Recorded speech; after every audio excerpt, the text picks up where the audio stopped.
Two, check. Hello. Check 2. How's it going, folks? I'm just sending my invite to Jack Allison right now. We're getting right off the gate. Right out of the gate. Right out of the gate, we're talking to a guest. Okay? Just getting set up here. As you can see, I'm rushing to get going, as usual.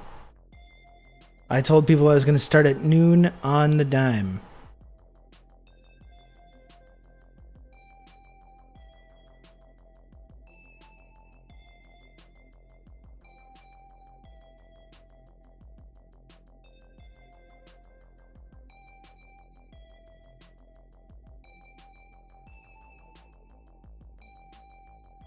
I got Jack right now. Hold on.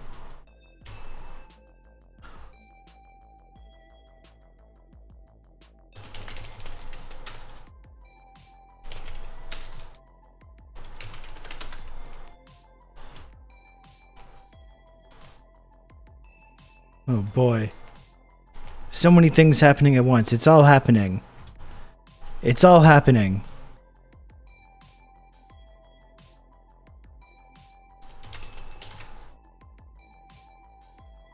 It's all happening, folks.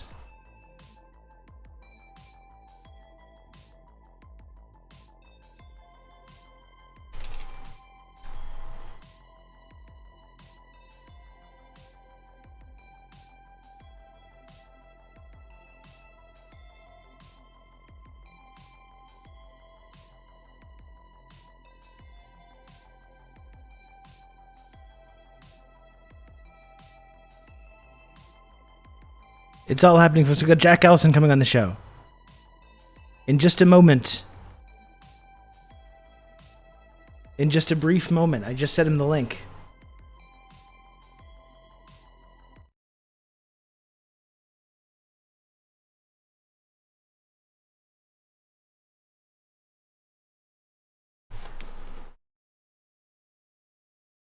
Ugh. Okay.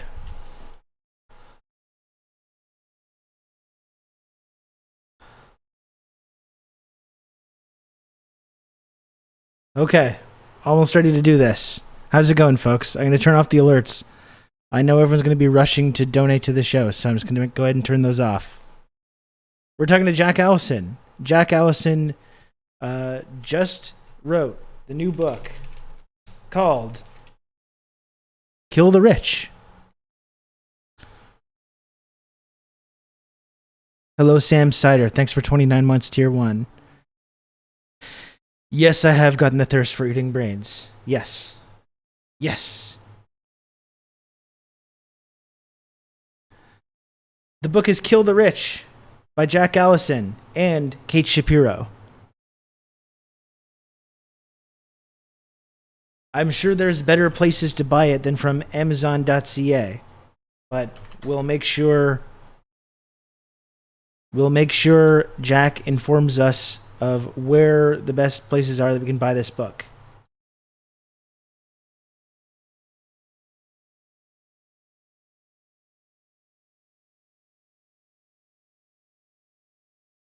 This book really sounds terrific. I'm reading the synopsis. Jack did send me a PDF that I could look at, but only like 15 minutes ago. So did not get a chance to. But you know what? Fuck it. I don't mind. We can talk to Jack about this book.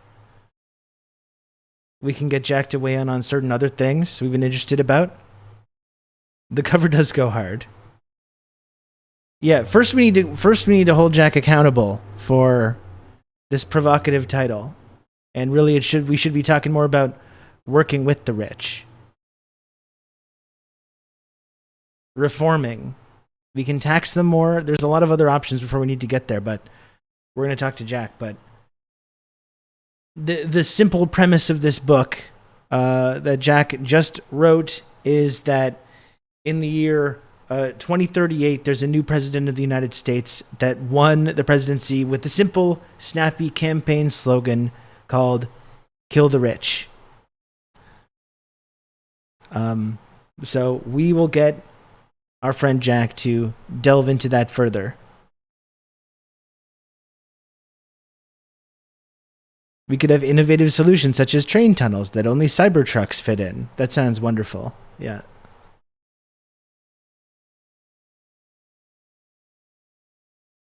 That sounds very good.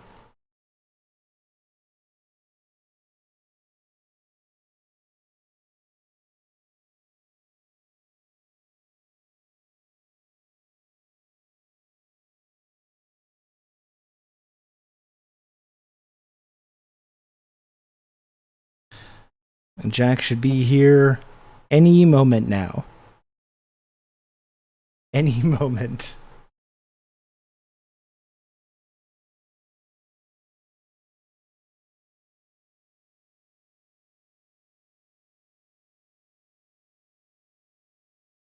How's everyone doing? How is chat doing?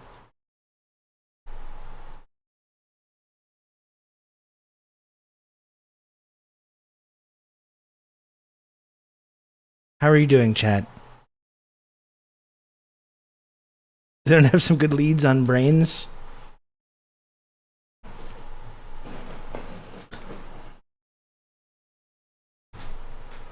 Ugh. I was just doing some tidying before we started here. I'll wait till Jack shows up here to switch over. I was just doing some tidying. I woke up with a headache. That's not good. I've been waking up lately with my knee being very sore. Which has been, oh, and by the way, Perfect Speller, thanks 3 minutes ago for the 100 bits or friend coin. Thank you. I have a lot of pain, folks, in my lower extremities, such as my knee and my feet and ankles. And lately I've been waking up. It feels like I'm running a marathon at night, and I wake up and my knee is like killing me. Remember when Elon announced they were working on a robot and then brought out a dude in a robot suit? Yes, I do remember that. I remember that very well, actually.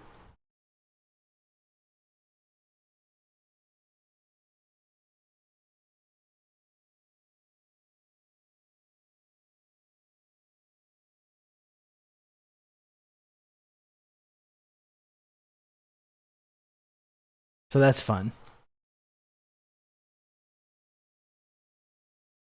Oh.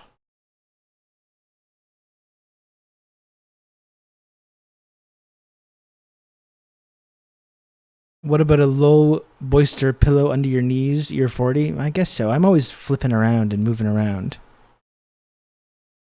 That's my problem. Not flipping. Not really flipping, but I'm often, tossing and turning, etc. Oh.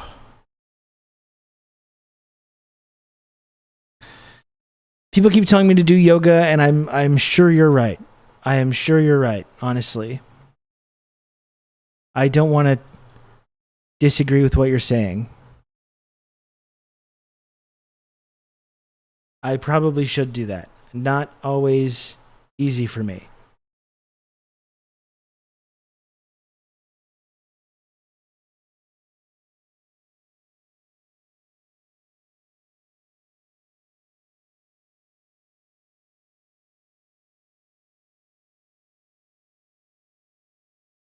Get DDP and start doing DDP yoga.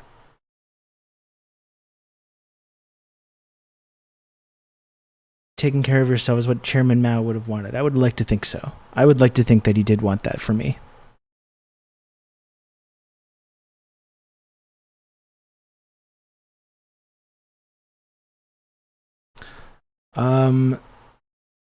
So I'm just waiting here for Jack Allison unless I mess something up.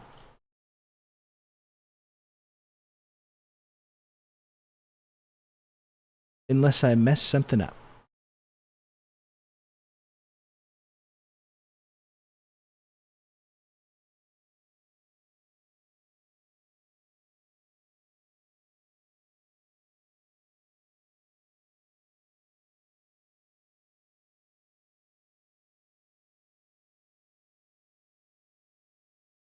the song came to mind. And if you're not into yoga, it's a good song.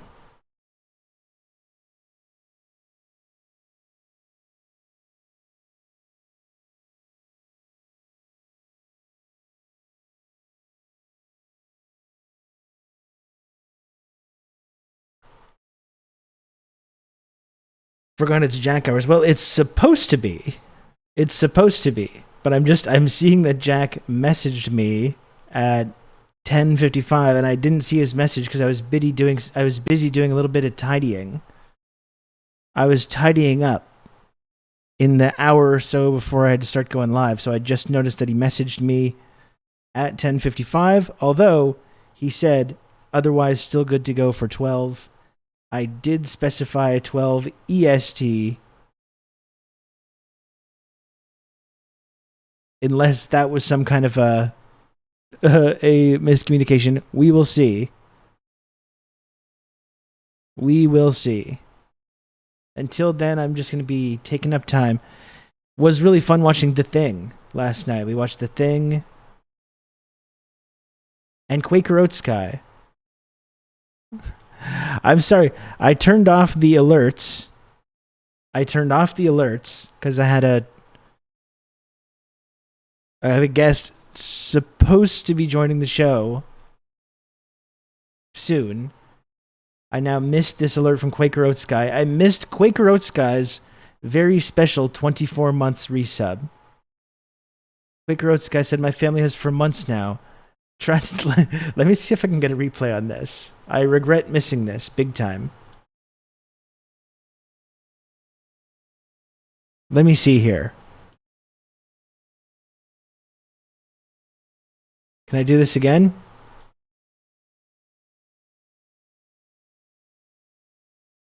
Why? Why? Quaker Oats guy said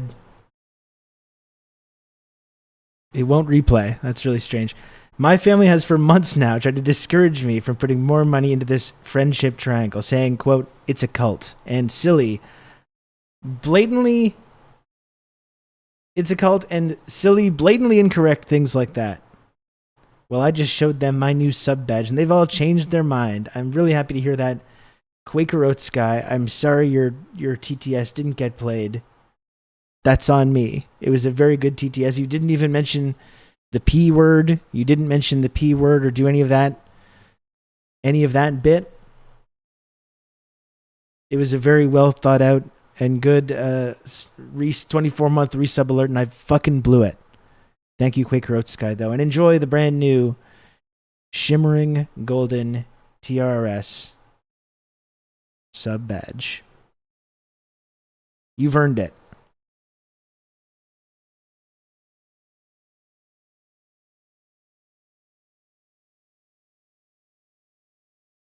Ugh.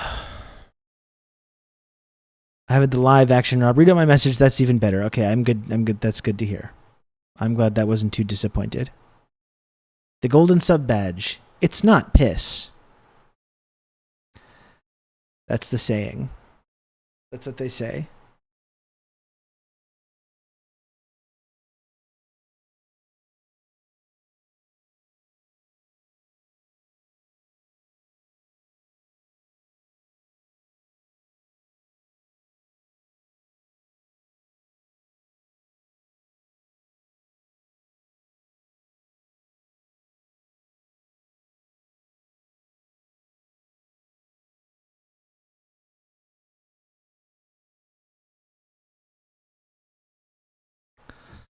People are just so close to that new badge.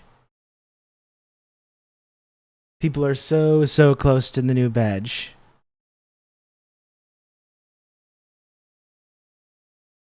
Please provide the TRRS response team. And hey, Brian, the names and addresses of the people in your life saying that, and we'll send an representative to speak with them. Yeah, we can. Like, I know it's difficult to cut off friends and family members, okay? I know it's hard. It's not easy to cut off friends and family members that you've known your whole life. That's why in this community, if that's ever a problem for you, We can take care of that for you. You know, you can just focus on yourself. Just pack your things, change your phone number, change your email, change your address. We will deal with that, okay? We'll deal with the personal connection.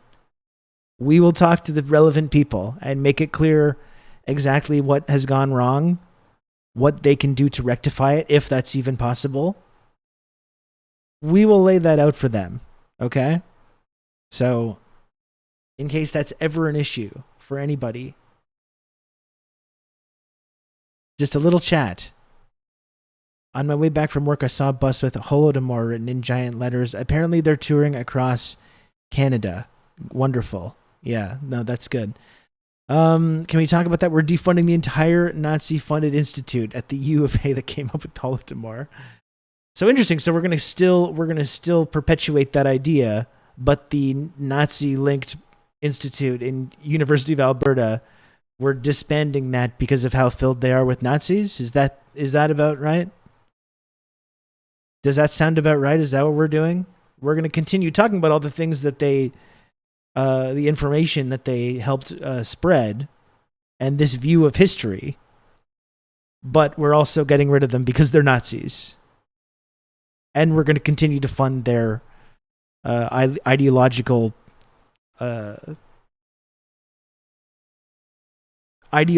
connected militia groups in Ukraine, by the way, also. Does that sound about right?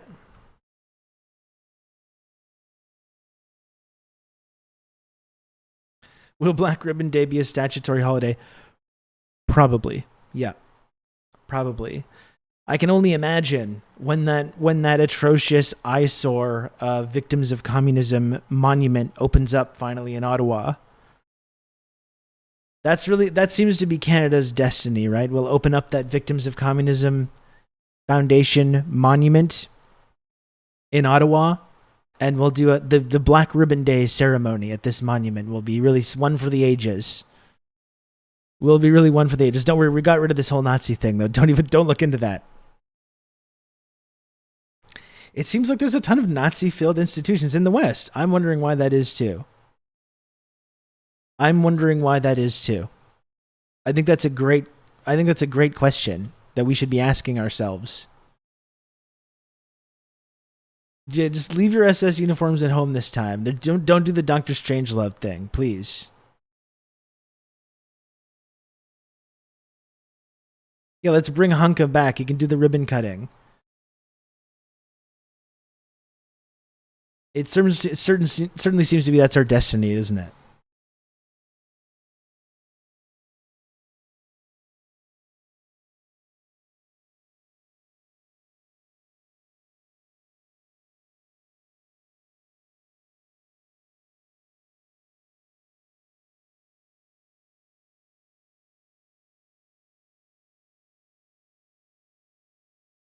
If I was a boss, I would simply not hire former SS officers. I mean, it's easier said than done, okay?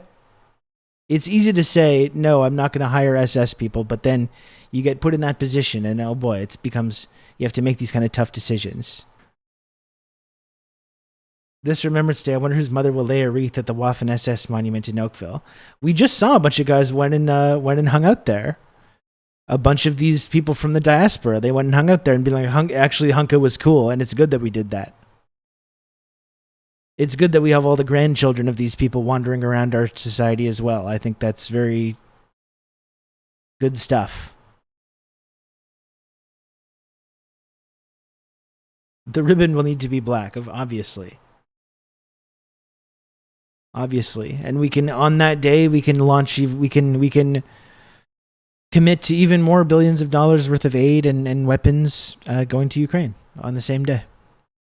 Just so we can make it completely clear to everyone exactly what ideological agenda is being advanced with that. Yeah, black and red ribbon, exactly. Perfect. Absolutely perfect.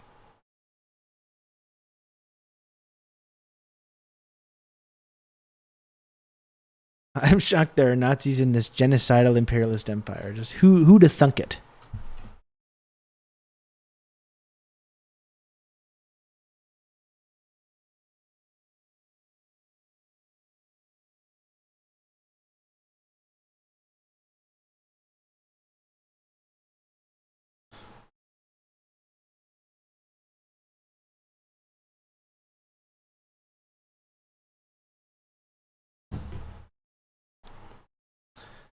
Maybe throw a couple of lightning bolts on that ribbon. Okay, well now I don't know what's going on with Jack Allison. Jack, I got a message from him 10:55. This is my lackadaisical approach to booking this show. Very lackadaisical. Jack sent me a message 10:55 a.m. Said otherwise still good for 12 today. I sent him the link at 12:03. Still have not seen anything. Still no word from Jack Allison. So who knows what's going on with that? Just another one of Jack's classic pranks. One of Jack's classic japes.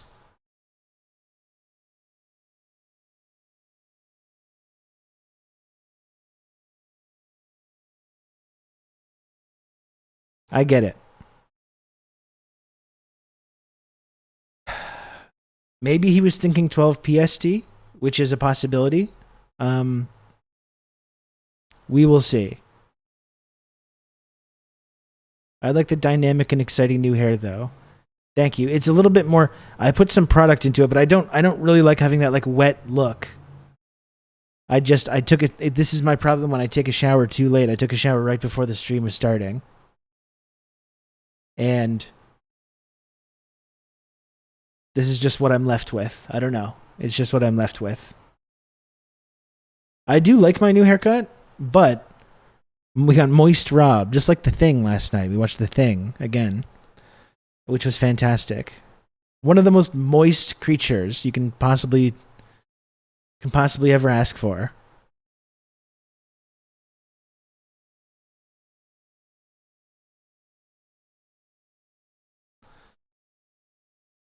Q has theory that Justin willingly took this risk to permanently make it impossible that Chrystia Freeland to succeed him, and elevates a black profile as speaker for that to be his legacy. I don't know.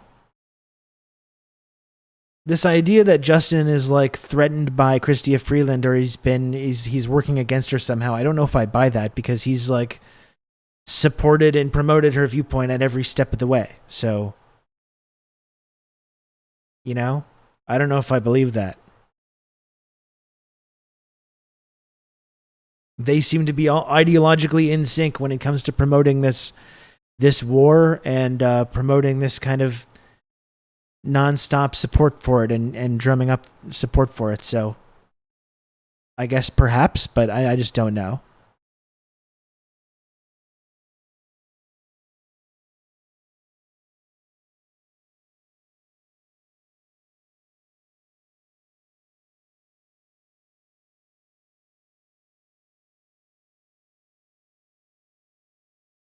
Yeah, I don't know about this 5D chess idea.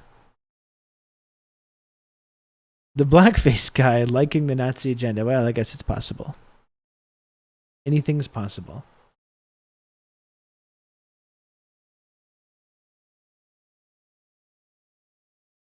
Justin seems utterly preoccupied and checked out.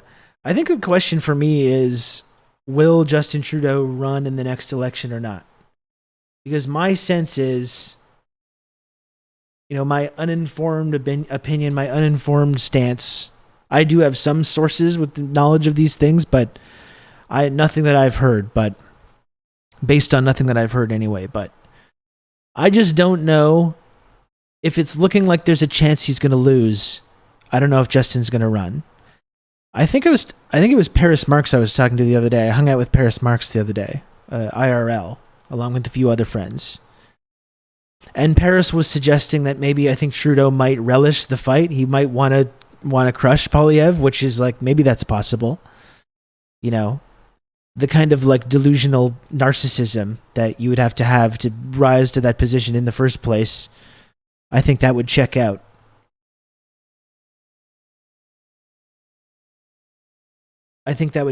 But if it's looking like it's going to be some kind of conservative route, I could totally see Justin bowing out with dignity and not ever having lost. It's like if you look at it in the wrestling thing, it's like they're booking themselves to vacate the title. It's if you want to use the wrestling analogy, it'd be Shawn Michaels losing his smile. I lost my smile. I think that's what we're gonna. That if it looks like Justin's gonna lose to Pierre Polyev, that's what he's gonna say. You know, I got divorced. I lost my smile. He's going to step down and allow Chrystia Freeland, or maybe not even Chrystia, because now she's very, like, regardless of whatever 5D chess element there is to this, she's very, very tainted by the whole Ukraine thing and the whole Nazi alliance family member thing as well, you know? So it could very well be Melanie Joly. Melanie Joly could very well be the next liberal leader after Trudeau. Who's kind of tainted with it, but not quite to the same extent.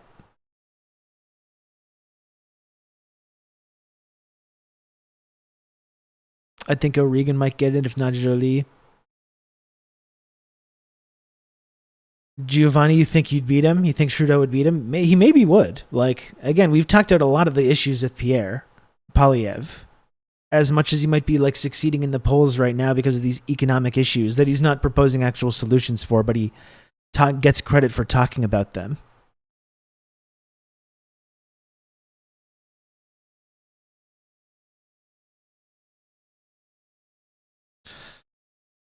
So maybe Trudeau would just crush him when it came into election season, and all the flaws with Polyev got exposed, like under the big lights.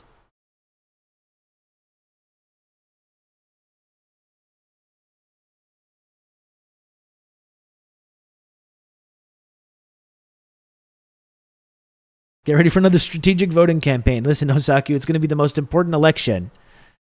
It's going to be the most important election of our lives. I know we might not like Justin Trudeau, but we gotta vote strategically to ensure that these Tories don't get in. Very dangerous situation. Very dangerous situation. And unfortunately, if you support anyone other than the Liberals, you're only helping the Conservatives. That's just the way it goes. Was it Kinney or Appel that was accused of defacing the monument?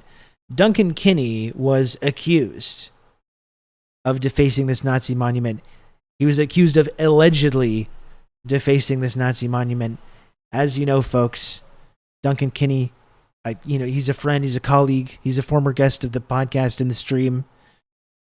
I don't know who defaced that monument, and no one does. Nothing has been proven. There's been a lot of wild accusations. Nothing's been proven. But I will say, as whenever this comes up, I will say, whoever did deface the monument is a hero who is correct to do so. That's my stance. I don't know who it was. I know there's been all kinds of wild talk and accusations. Whoever it was, though, was absolutely correct to do so. Hang on, I'm just going to get my energy drink. One sec.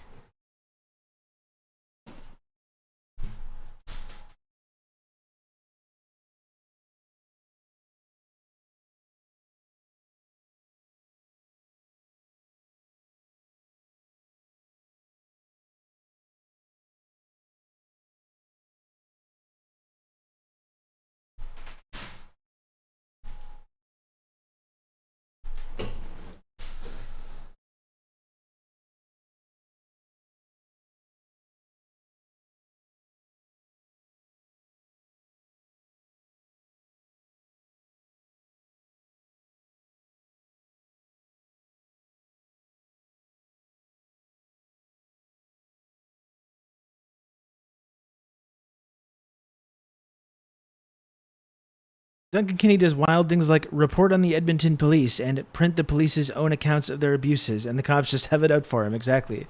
One of these dangerous radicals. These dangerous radicals. Oh, okay. We got Jack Allison. I don't know how long we got him for. Let's give this a shot.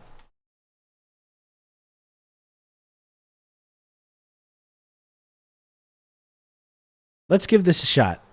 We will see how this works.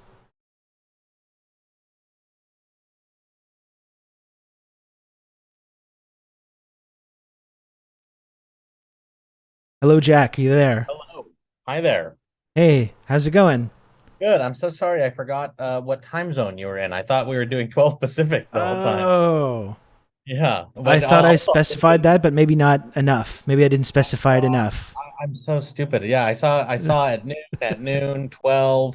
I mean, I should have known from last time, but I just yeah, I was like by the way, if you're doing it at 9, the hard out is not even a problem for me. Okay, well, sure.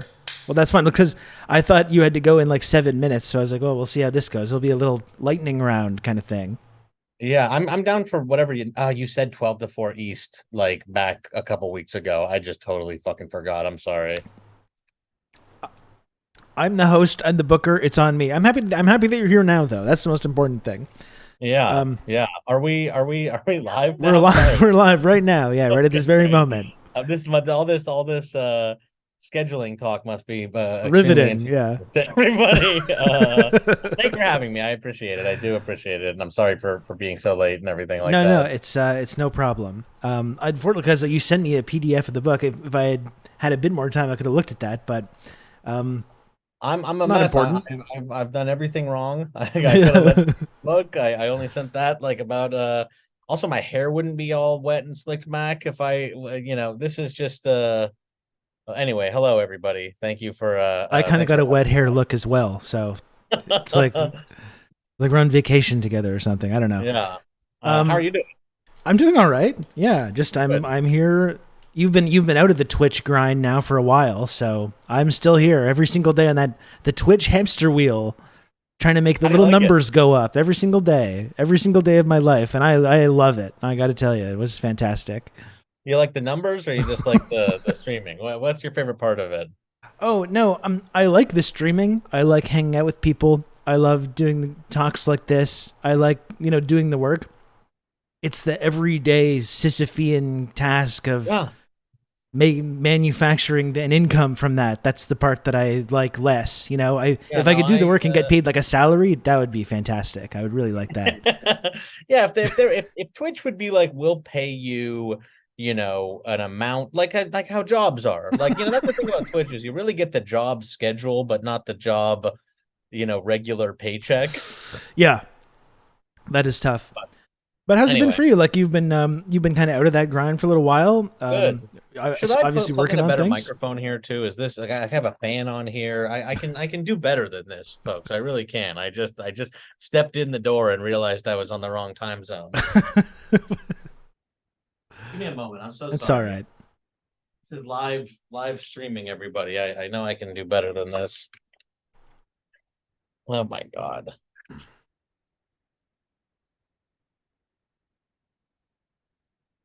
Oh my God. Okay. Okay, now we're talking. Now we're talking, right? Now we're Yeah. actually now we're podcasting, folks. Yeah, there we go. Okay. Yeah. I have been out of the grind for a little bit. I can't deny that I do enjoy being out of the grind. It's hard to turn down, ranting into your computer every day and having people pay you for that, but Yeah. yeah, I don't know.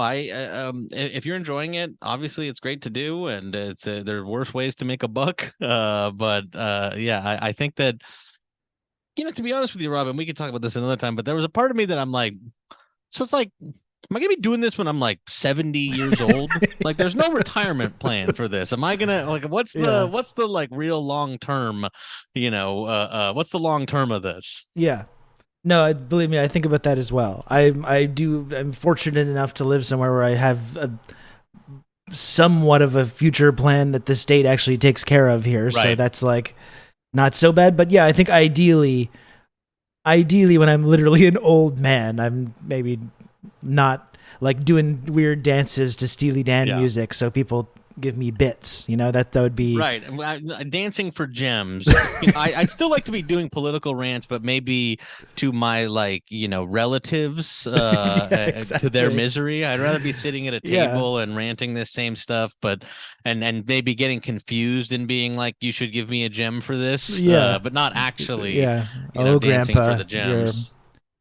you're I was thinking just today, Rob, about my dad is a Canadian or was a Canadian. His citizenship is a very, complex thing. But Okay. I was being like, should I like try to finally get my Canadian citizenship? Anyway, I Just was fully thinking jump about it. ship. Well, unfortunately, if you get around to that, it would be great to have you here in Canada, but we're unfortunately swirling the same toilet bowl at the moment, and maybe there might be a few things that are maybe ever so slightly better here. Um, a lot of the things that make Canada really noticeably a better place to live are kind of slowly being privatized and cut and turned into the exact same pieces of shit that are the services that Americans have had for years. Glass. It feels a little bit like, so I'd just be moving to like Minnesota, the country, or something. Yeah, pretty like much that. Yeah. Although Montreal, I think, is one of the coolest cities in the world to go to, and I as much as Canada does have problems, and Quebec certainly has problems as well, I do genuinely love living in this city, and it's very different from anywhere in Canada or the United States. So, that could be something. That could be something I you could do love do. Montreal, actually. Yeah. I'd only been there once, and because I've been to other places in Canada, family in Canada, and I truly was shocked in Montreal. I was like, oh, they like really are having a lot of French everywhere here. Like all the sun, like I was like, this is a lot more French than I expected from anywhere in Canada. Yeah. Got a lot of French, but a lot lower rents and a little bit more of a chill, less rat racy attitude, which is kind of cool. You take you take everything all together with that. But so not only did you take a step back from Twitch though, and doing that and doing your show Jack AM, but you've really kind of taken a step back away from like social media in general as well. How's that been for you? Has that been good for your mental health to not be engaging with that shit every day? Well, to put it bluntly, yes, very much so. I don't know. Like I have had to re-engage a little bit here and there, because of having the book come out, and I'll admit to like looking a little more than I like these days. But yeah, I mean, I don't know when. I mean, it's really like I get what everybody's doing there, but does that not also feel a little like the Twitch hamster wheel or something like that? Like I kind of understand why everybody is in these discourse wars and everything like that, but I'm kind of like, we've been doing this for a very, very long time, and like every day, and it doesn't seem to be doing anything. It's just like it's like being addicted to World of Warcraft or something like that. And truly, like maybe it's the Elon of it all, or maybe it's something, but when I go on the website now, I'm like, it just seems like so like desperate, and everybody just seems so upset about like the amount that everybody gins themselves up to like the highest level of anger. And listen, I used to do it myself, and did it for a living or something like that, but and there's plenty to be mad about. I'm not like denying that a lot of this stuff is even worth being mad about, but kind of like what's the function of us all getting mad about this? You know what I mean? What are we doing, kind of, other than I would say generating money for Elon, but it seems like it's actually not generating money for Elon. Well, that's been one entertaining thing, is seeing that whole thing just fail and blow up in his face. So that's been one of the things that brings me back there. I mean, I honestly do feel like, Elon has talked a big game about, wanting to do good things for the world, making electric cars, getting us to space. I've said this before. I do think if he manages to actually destroy Twitter, that will have been like his great work, like the good thing he did for the world. I wouldn't even be able to deny that was a very good thing for all of us. No, it's interesting because I think like with Twitter and everything, especially during the Trump years and the Bernie campaign, I guess maybe this was just a complete fantasy land that I indulged in, but it kind of felt like there was a point, or that like something was being accomplished, and it felt like maybe there was some kind of an impact with all these different people coming together to promote different messages that are outside of the mainstream and promoting political candidates that are kind of trying to upset that sort of framework. It kind of felt like maybe we're doing something, and then after 2020, it's like, oh, none of that matters. I guess that was all really just bullshit. That's really my feeling too, and I kind of am still trying to parse out whether that was a correct feeling. You know what I mean? Like whether it was different back then and things changed, whether there was a moment and we missed it, or whether the whole thing was really just like actually a mirage from the very beginning. And whether it is truly this thing of like filter bubbles and everything like that, where we felt like we were doing something because when 1,000 people are doing something online, it feels like 1,000,000 people are doing something. Yeah. But really, you know what I mean? Like, but really it was just like a bunch of people hanging out on a web forum and nothing was really happening outside of that. It did seem like powerful people that were adjacent to power and political consultants and journalists and people that have actual power in politics or discourse, at least they seem to take it seriously as well. Like maybe, but were they delusional as well? I guess that's the question. I think that the media people and the politics people were all actually suffering from the same delusion as us. And I also think that part of it was that we fell prey in a way to like the kind of thought around Russiagate and everything like that, where there was this analysis that was like Trump won because of the internet. And it's like, maybe Trump did well on the internet, maybe like there was support on the internet, but maybe that's downstream from like how much support he was getting in real life. You know what I mean? Like maybe the fact that we saw him being so supported online was because there's a mass, movement that was actually supporting him in real life. And so that was reflected in the web forums on the internet as well. But I don't know, it is also possible that there was this sort of citizen journalism, social media thing happening, and that progress was like specifically blunted and stopped. But it really, I agree with you that there was a time when it felt like we were all doing something, and it really doesn't feel quite like that anymore. And so it like seems more masturbatory and sort of like just, obsessive and doing something out of habit than it did before. Yeah, and you saw like Bernie's another person that had a big mass movement behind him that wasn't just online, and a lot of people that were in those online kind of conversations were also kind of trying to do what they could to manifest that in real life. And I guess that's been kind of interesting to watch his trajectory over the last couple of years. Like you see the way that like these powerful people in the Democratic Party came together to ensure that he wouldn't win the nomination. And then you've seen him now over the last like 3 years really kind of like what I would say is kind of sticking his neck out for the Biden administration and trying to take that energy that he had and trying to, I don't want to cast any, aspersions on what his motives are or whatever, but like trying to steer that in a positive direction, trying to like promote this try to convince the Biden administration to do good things rather than bad things, and has kind of really put himself out there for that. And I think ultimately, after 3 years of seeing this and seeing what the results been with Biden, you kind of can't help but feel that like some people have been kind of played here. I don't know if that's your yes, I think Bernie was played, and that's even.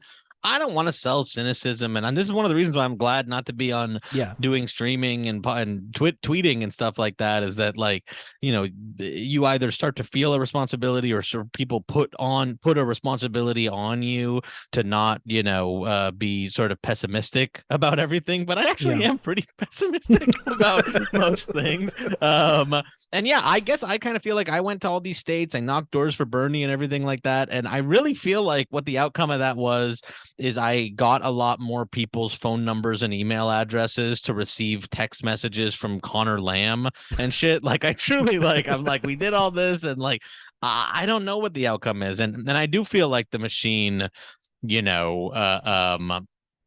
I don't know. The machine rolls people up. There's almost no one that gets pulled into national or frankly even like local politics without starting to have to make the realpolitik calculations that kind of make them not the person that I wanted to campaign for and vote for in the first place. And so I don't really know what to make of that, other than that, like, I'm glad I'm not as engaged in political punditry anymore. Yeah. I mean, I've been less interested in following the day in, day out stuff when it comes to that. I do talk a lot about, foreign policy and stuff that's going on around the world, geopolitics or whatever, because I find that stuff really interesting. But I do find it kind of fascinating as well when you talk about people being changed by that system. And there's a weird phenomenon going on right now, like in the U.S. government, where it's people like Matt Gaetz that are the ones that are actually challenging the powerful people in his own party. Yeah, sure. And like try not to give credit to Matt Gaetz, who I think is like a rotten person, but like the people that are like trying to talk about the military budget and funding to Ukraine and these kinds of things, and saying like, no, I'm not going to just I'll torpedo the whole thing For sure. rather I mean, than go listen, along with that. It's these weird reactionary freaks like Matt Gaetz. I find that such a weird I phenomenon wish where you have progressives that are then like, come on, vote for the military budget. What are you doing? You know, I it's know. really I wish weird. we had some of that energy, and I don't want to reopen any of the fucking like whatever Yeah, yeah. conversation about force the vote, blah blah blah. But I do wish we had some of that energy. And you're right that like Matt Gaetz is a disgusting, odious person. Set that to the side.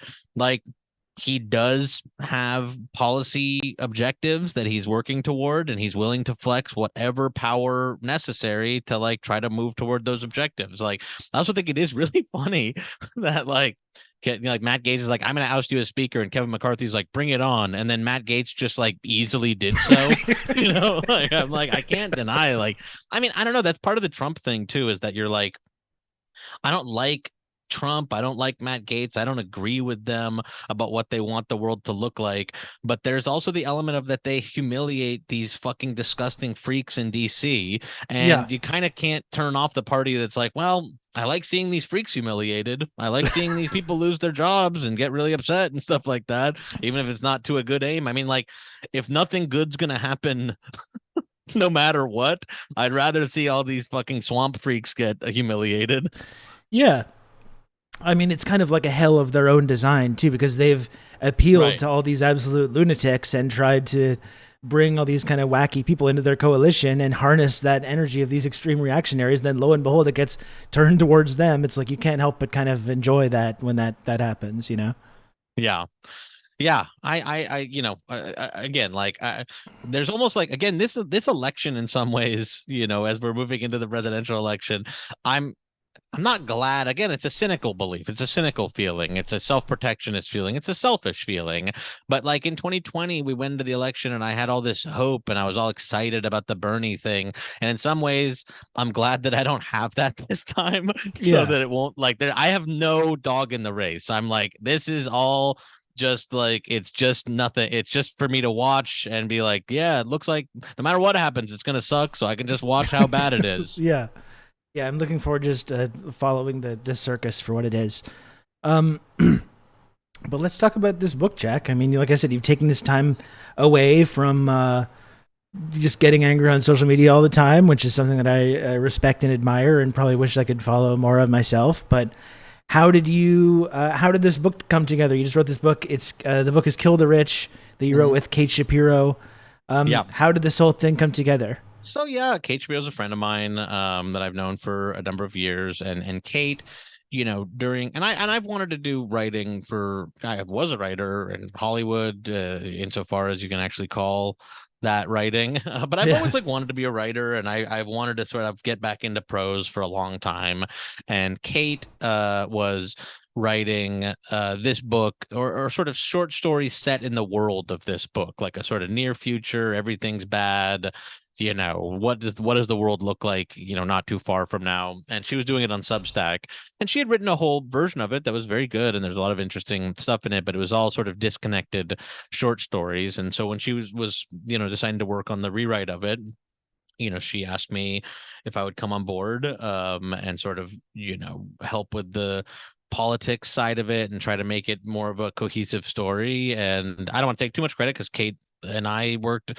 very closely with each other to put together the world and the story of it. And yeah, we wrote it over the course of 8 months or so back in last year in 2022, and we were lucky enough to have the folks at Clash be interested in it. And books take like a year to be announced and then get published, and now it's out. And yeah, I think that I'm proud of it. I think it does. I'm trying to move into doing more creative writing and prose. In a way, it's like what I wanted to do from the beginning. It's sort of like recentering and refocusing on what I've actually like wanted to do since I was young. Yeah. And taking some of that anger and observations that I feel about the world, and I think it is maybe for me anyway, like better suited through prose. I think you can like maybe be a little more creative in the ways that you say it, and have a lot of the same things said, and people don't get as mad at you all the time because nobody reads books, which is nice. It's kind of a win-win. Yeah, sure. So can you talk a little bit about the book? Like, Sure. do you give an outline for people that are just tuning in, that Yeah. are just learning about this? Sure. So the book Kill the Rich, which you can get, I think Rob put a link in the chat. You can also go to killtherichbook.com, which we have, which is all the helpful links of where to buy the book. But it's 10 years in the future, thereabouts 2038. And America has elected, a quote unquote communist president. The political parties have split into three parties, which are a sort of the Patriot Party, which is sort of like a QAnon obsessed, like Trumpy party. The Democrats and Republicans merged into one party called the Democrat Republicans.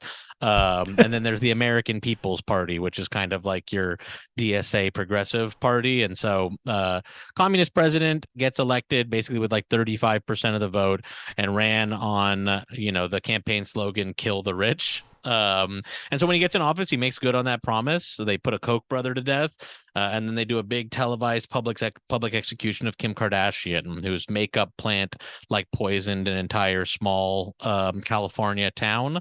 And so the book's about the senior aide to the president, Jay, is trying to put together a dossier or information on the next rich person they want to kill, who is he wants to kill, who's Willem Lutz, who is, I'll just say explicitly, is like pretty much an Elon Musk stand-in, whose name we changed because we wanted to be more creative about it, who has created his own cryptocurrency fueled secessionist state in Nevada in an innovation zone. And so the story, is basically between Jay, the senior aide to the president, Sasha, who was the former Kim Kardashian whistleblower, who now is a pizza delivery driver in Vegas, who has to find her brother who disappeared into Lutztown. And then the third character is Chloe, who's like a trophy wife, beauty blog influencer, who is an expat in Russia and lost her social media and wants to get it back. And so their stories all converge in this sort of cryptocurrency secessionist state in in Nevada. So it's kind of a crazy book.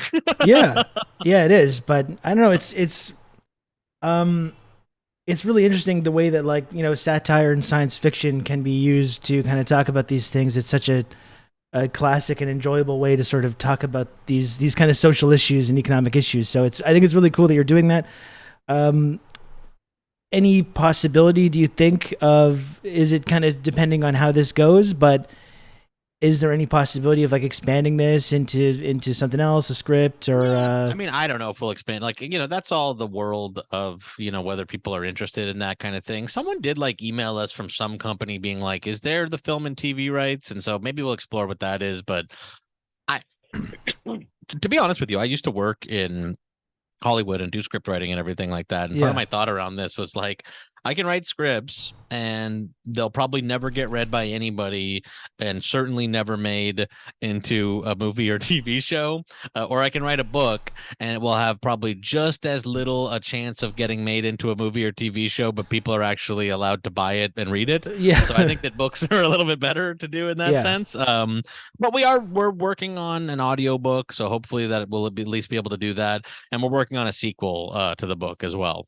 Oh, that's great. So what's the reception been in terms of like the people that have read it, or any critics that have looked at it? Like how's that gone? Know how the fuck, I mean, we're an independent publisher. So to be totally honest with you, it's like, that's what you get when you sign with one of the big Penguin or whatever, is they have a PR team who sends it out to everybody and gets it all, reviewed and everything like that. And so we're working on getting it reviewed. The reception has been good from the people who have read it, but no one reads books in the first place, and so you're kind of like, how do I get anybody to read an independent book? There, this thing Kirkus reviews, like you'll see with a lot of books, they're like, we got a starred review in Kirkus reviews, and Kirkus, is a well-respected thing where they review a lot of books, but you have to fucking pay to get your book published or reviewed at Kirkus. You have to send them the manuscript and pay them $450, and then you get the choice Great. of whether or not to publish the review if you read it and think it's a good review. So,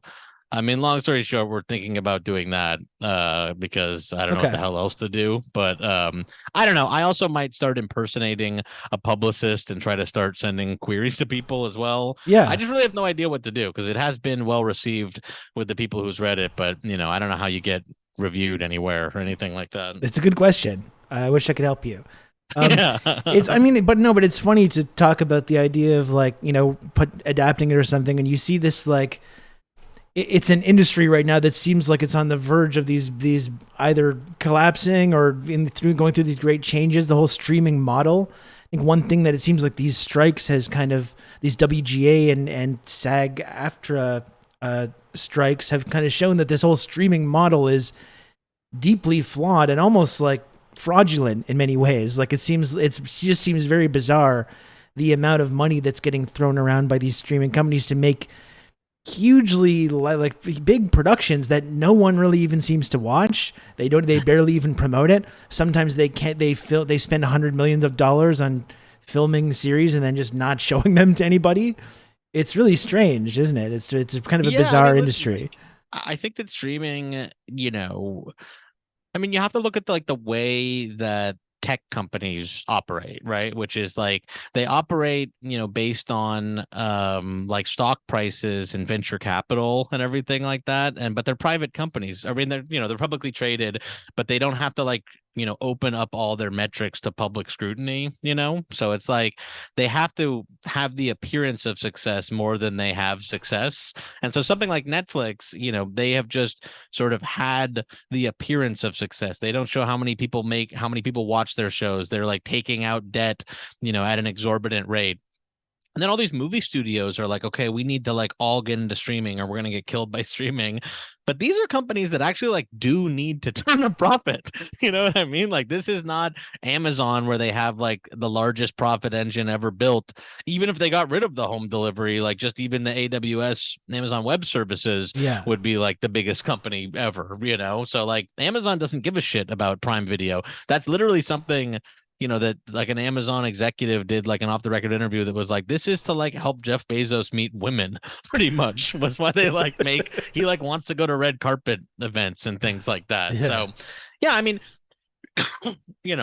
I do think the streaming has completely fucked up the movie industry and television industry. I think it's good that they went on strike. I think that they won some good concessions.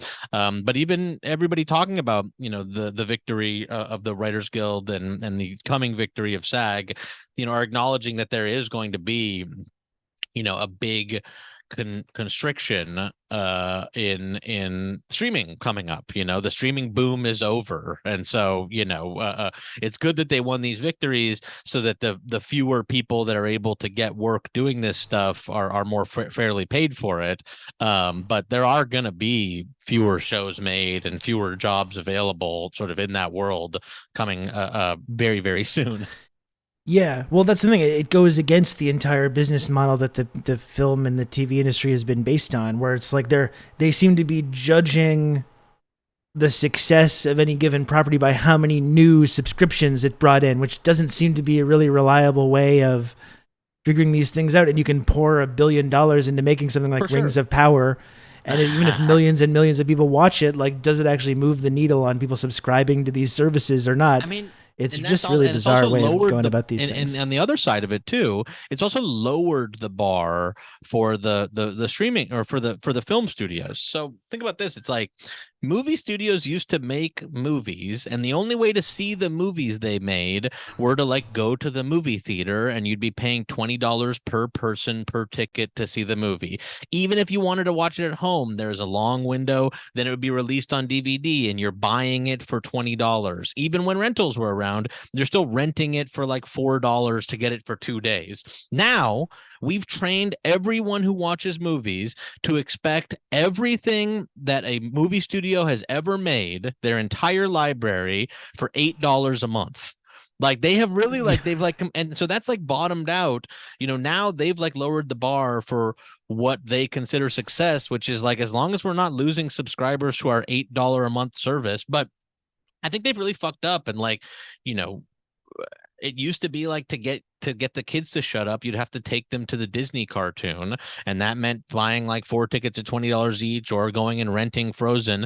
Now the kids are like, can we see the new Disney cartoon? And they're like, no, watch any other Disney cartoon that ever got made, and wait 1 month and this new cartoon will be on there. Yeah no, it's a business model that's obviously probably not sustainable and is going through a lot of these changes right now. And it's something I've been talking about a lot, where it's meant a lot of new opportunities, whether you're talking about the music business or the TV business. Like it's more possible to get your work in front of millions of people than maybe it ever was, but it seems like it's even more difficult to actually turn that into a sustainable living somehow. It is easier than ever to have your work enjoyed by people and not be paid any money for it whatsoever. To also have to work at Taco Bell while literally being streamed by 1 million people on Spotify. Yeah, well, that's what I do. I do think it's cool, though, that there are still filmmakers such as like Martin Scorsese, like James Cameron, that are trying to rescue that business model, that theatrical business model. Tom Cruise is also like a big kind of part of this. And these kind of more old school guys that come from that previous generation of Hollywood filmmaking are trying to kind of preserve this model. I literally think that, like, aside from the fact that I love theaters and I think that it is a better experience to go to theaters and I like that theaters exist, I also just think, even like in terms of like being a profitable business, they can't make a movie for like $700 million or $1 billion or even $300 million and then release it so that people can watch it for $8, like at home, and have like 10 people over to watch it or something. Like, it just literally doesn't make sense. Like, you need people going to the movie theaters if we're going to continue to make movies at this, price point. Yeah. Unless these big companies were nationalized and you had the state just doing this, and it wasn't about trying to make money. Yes, if we had a little, if it wasn't like a profit engine and we were doing art for art's sake, which would be preferable, but like if we're actually, but that's my funniest thing about, like, I'm like, the studios, in some ways during the strikes, they were like, we're like really hurting these days. And I was like, and it's good that the WGA messaged against that and said, but I was like, I think it actually is true that the studios are hurting a little, but it's like their own fault. Like, they put all their eggs in the pay us $5 a month basket, when they should have been putting out movies in theaters and forcing people to go see them. And a lot of these executives are incredibly exorbitantly overpaid, but making hundreds of millions of dollars just by not really doing or contributing anything to the process. There's also that as well. Yes, no, that's absolutely true, and it's very top heavy, and they are funneling out all the money. The guys who get to control, where the money goes, they're like, why doesn't most of it just go to me? I'll sign off on that one. Yeah.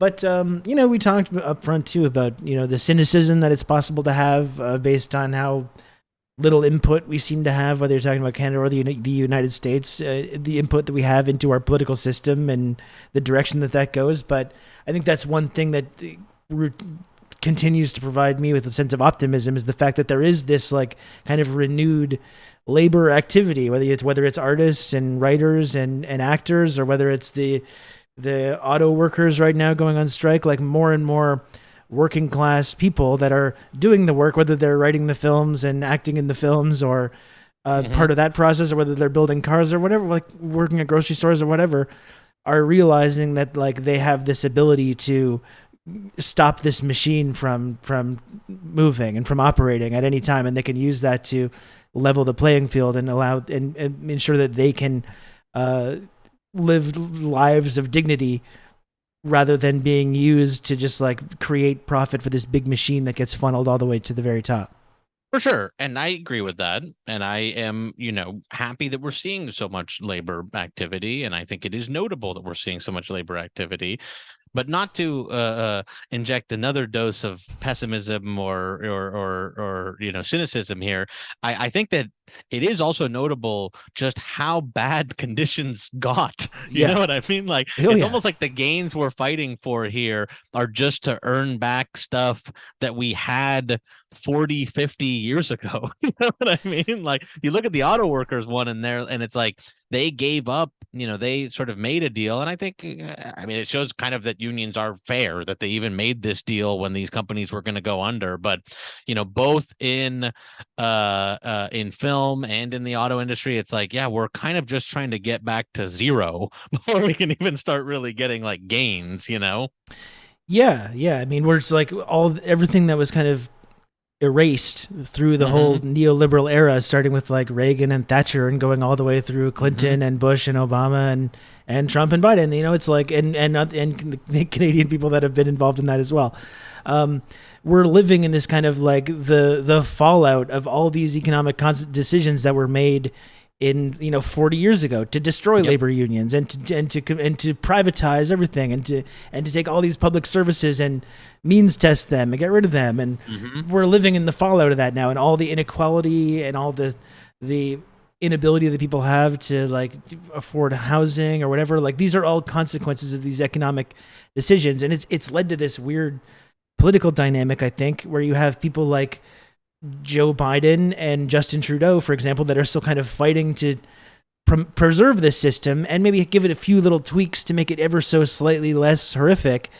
And then the weird thing is you have a lot of these conservatives, like going back to what we were saying about Matt Gaetz or whatever, that are now talking about the consequences of all these policies. And they're speaking to people's material conditions that are really getting worse. In Canada, we got Pierre Poilievre. He's the new conservative leader that's getting all this kind of credibility from our media because he's talking about these common sense issues, and he's talking about housing and all these economic issues. That it's like these people's like conservative economics were a big part of creating the entire situation in the first place. So we're creating this fucked up feedback loop where so many people have fallen through the cracks, and then you have the right coming in to scoop up those people and ultimately promoting a vision for the society and the economy that's not really that much different from what caused the problems in the first place.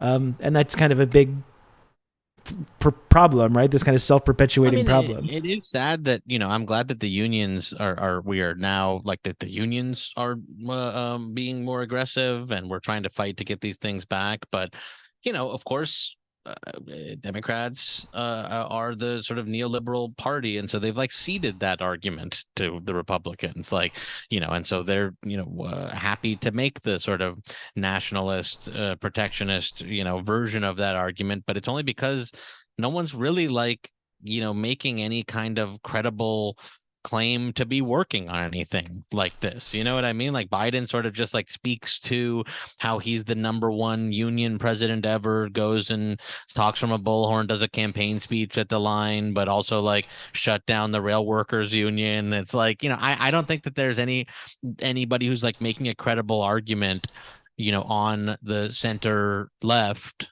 for actually like putting forward policy that would fix any of this. And so they're leaving a great big opening, for the conservative side to sort of make the nationalist populist, sort of version of the argument.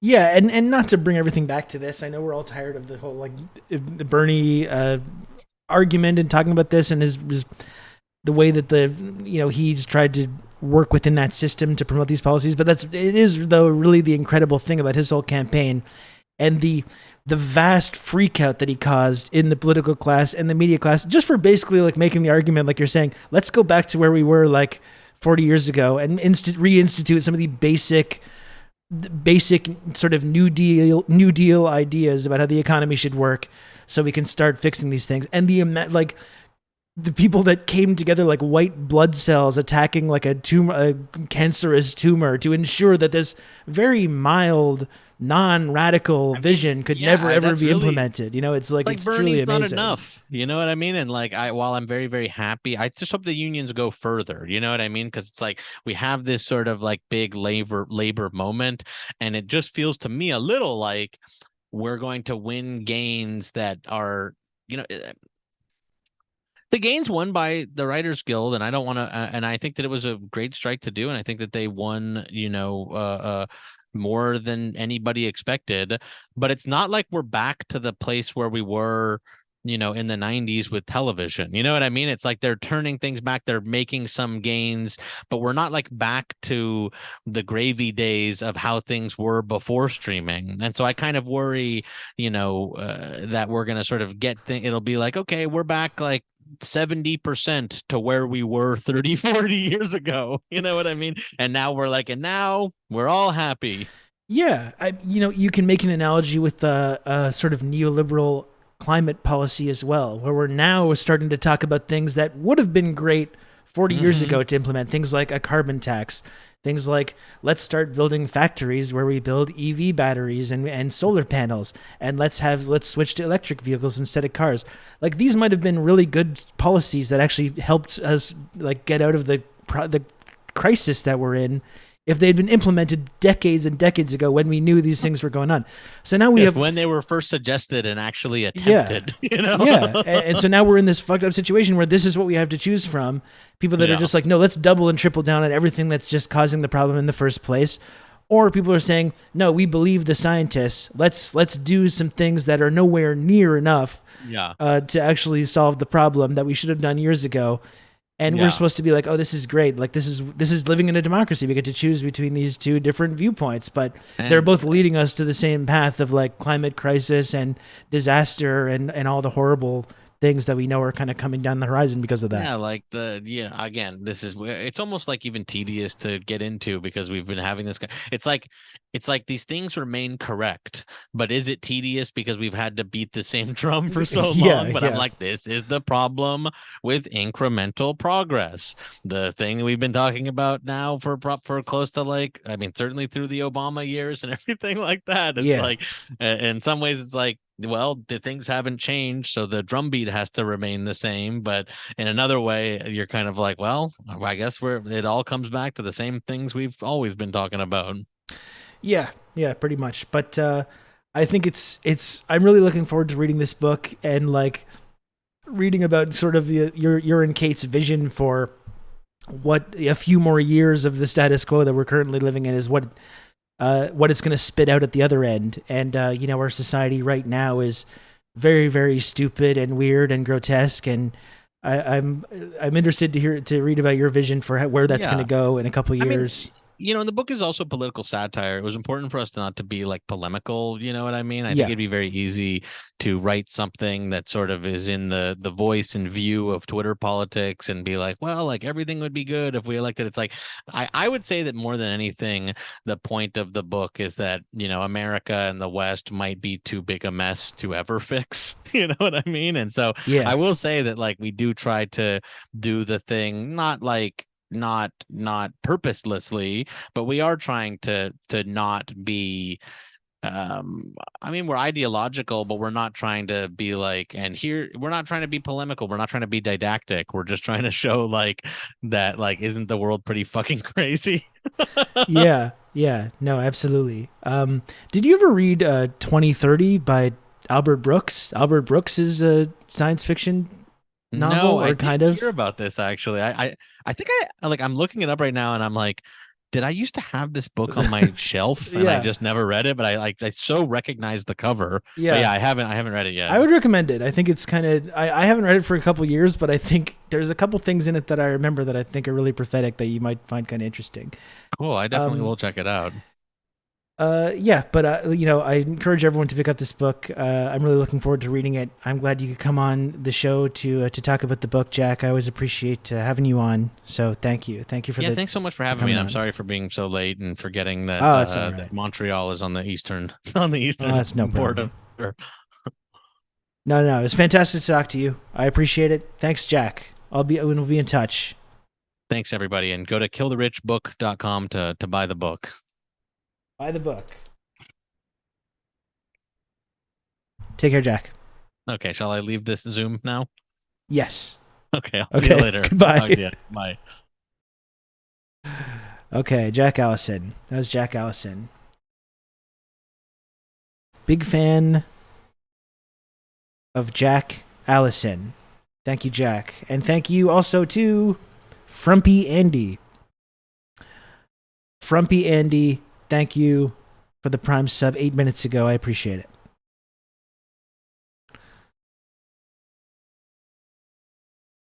Thank you for that. That was a fun talk. I always appreciate having Jack on the show.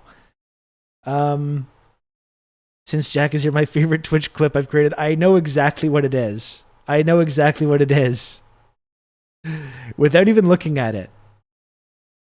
One of the most uncomfortable things that I've seen on Twitch or anywhere else was that conversation that you're clipping there.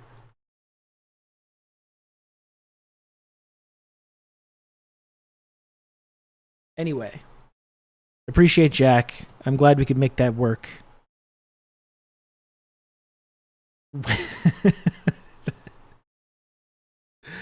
Yeah, that debate was really something else. It was really something else. Block credit at the router level. So many moments from Jack AM. And it's really, there's a number of people from this community that came over here from Jack AM raids. So, very cool. Very cool. Okay, so what do we got now? Now there's lots of stuff for us to talk about today. I might need to just take a brief moment now to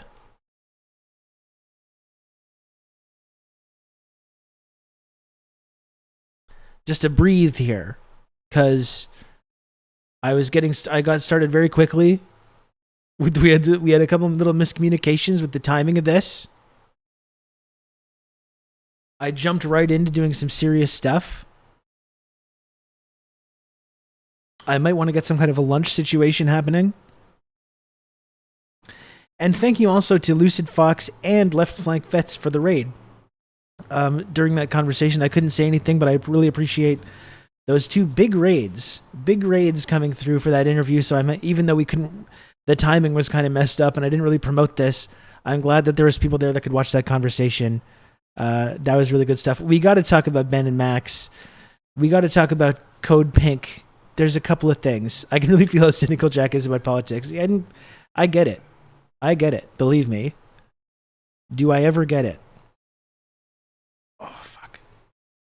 I'm going to go ahead and take some Advil, actually. I'm having some weird pain, so I'm going to do that. We got lots of stuff to talk about. But again, folks, if you did join during one of those raids, thank you again for that. I'm glad that people could join the stream and watch the stream today. If you can, smash the follow button.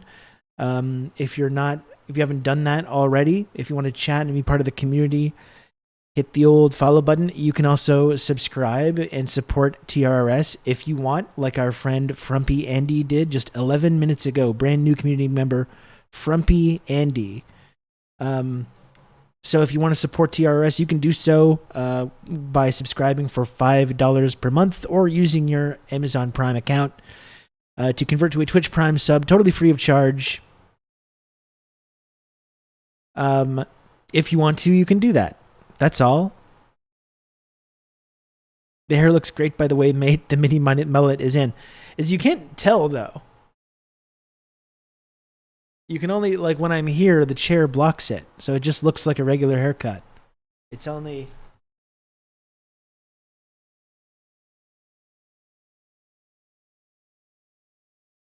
the Gutenberg. We can tell by the attitude. The attitude has changed. That's right. That is right.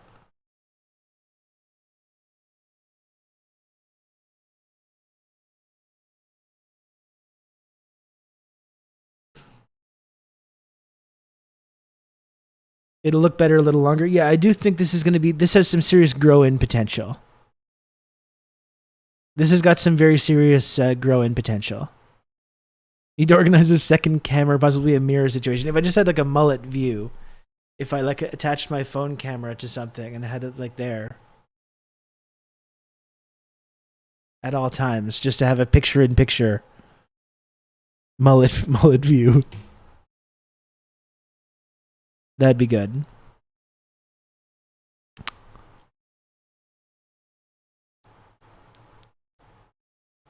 The party in the back cam. Yeah, there we go. Very nice. It's frustrating actually because like this haircut is it matches so well with my jean jacket, as you saw yesterday when I threw on my jean jacket on the stream. But it's not jacket weather. It is getting colder. I think over the weekend in Montreal we're going to be next week jacket season, but right now it's almost 30 degrees. It's 27 degrees right now in Montreal. I'm in shorts. I'm wearing shorts here. It's October 5th. I am a keep the mullet short. Short mullets are top notch, very sophisticated. Yeah, I don't think I'll grow it too much. Like as I said when I got it cut yesterday, I said I just want the suggestion.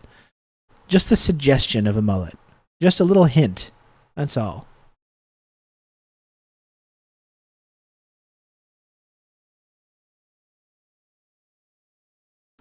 Shorts in October is anti-Canadian. I mean, it depends on who, because there's a lot of Canadians that wear shorts all winter. There's a ton of Canadians that are shorts in the winter people. I am not one of those people. I am not one of those people.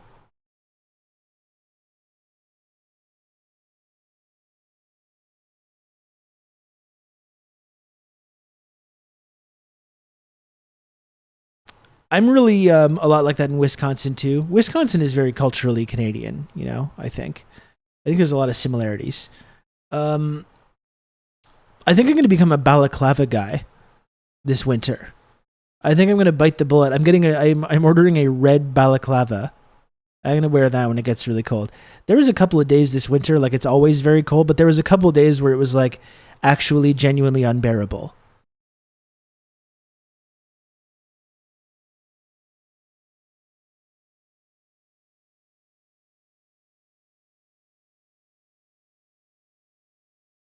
And again, the throwing and smashing bottles, experimenting with lighter fluids. Yeah, I mean, it's just sell balaclavas as merch for this cult. Well, it is not a cult. I think that's important to mention. But yeah, that could be kind of cool. And yeah, you wear it in the cold. It protects your face from the cold. And if you want to do terrorism, it's good for that as well. Not that I condone that. I don't condone anyone doing that. I certainly wouldn't do that personally, but I'm just saying if you did ever want to do that, that would be a good thing to have.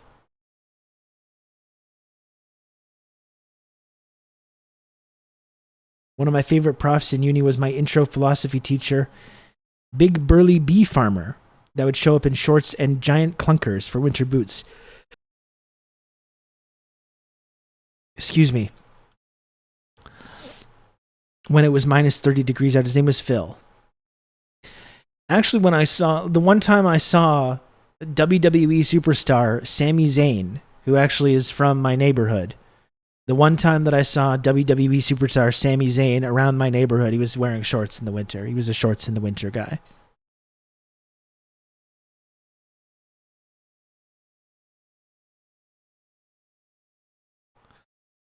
So just give me 1 sec, okay?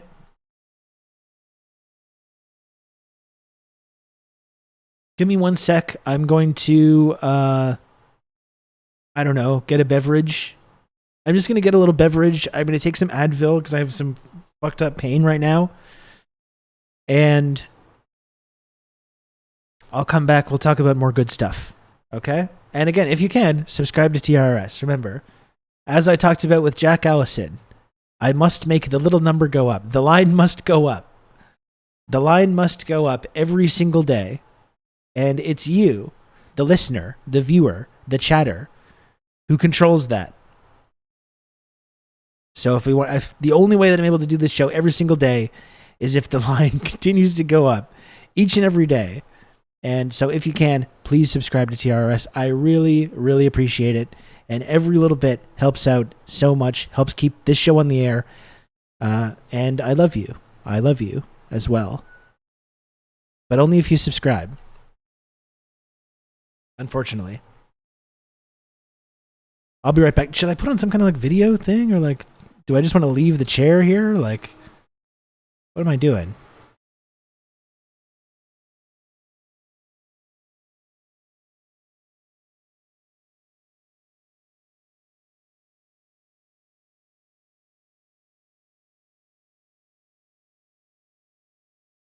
We love the chair. Okay, good.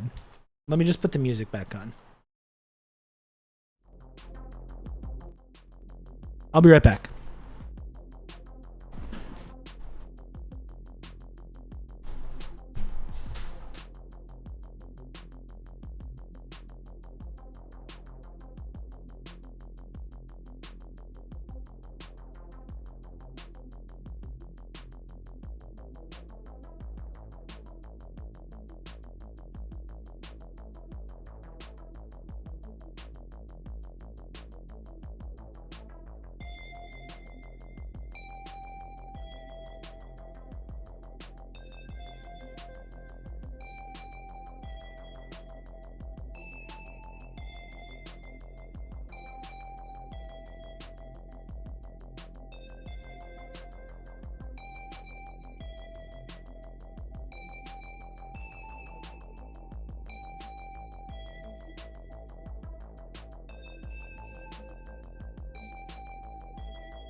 Okay, I'm here.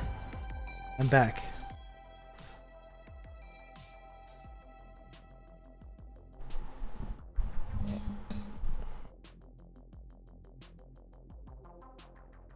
I'm back. I got some grapes.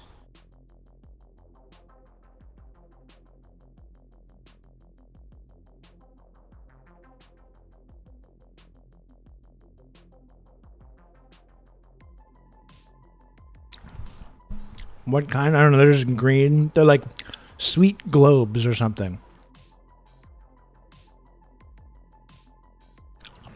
A nice snap to them. Very, very juicy.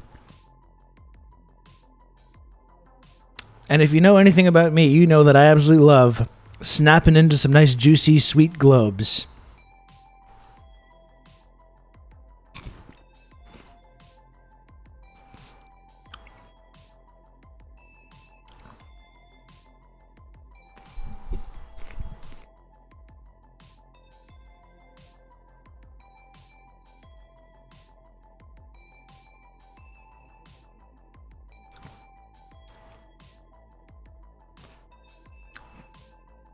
I'll pop a couple globes into my mouth. I don't care. I don't fucking care.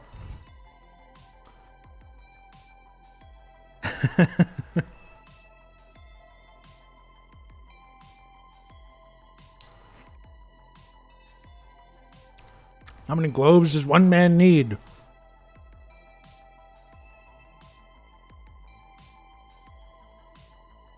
Speaking of globes, I still uphold that monstrosity in Vegas. Here's the thing. I like a lot of early U2 music. Now, I don't really... U2 as like a musical entity now is not something I have a lot of interest in. Their first few albums, especially Boy, their first album... Even Joshua Tree, all the way up to Joshua Tree, the most famous album. Really good album. They did some stuff in the 90s that I kind of liked as well. U2, I'm not really into what U2 has become now.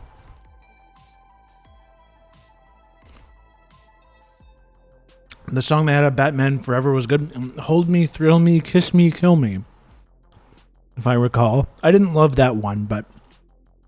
They had a single in the 90s that I did really like. That's very different from most other U2 songs, which is The Sweetest Thing. That's a kind of underrated U2 song.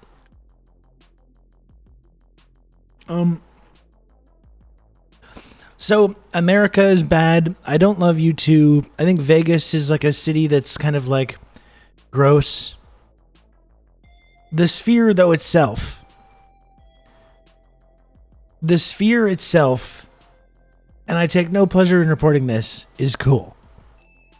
And like when I saw the clip of U2 playing at the Sphere with all the different effects they were doing, I was like, I'm sorry, but that's cool. Like that's what I said on I did a tweet about this.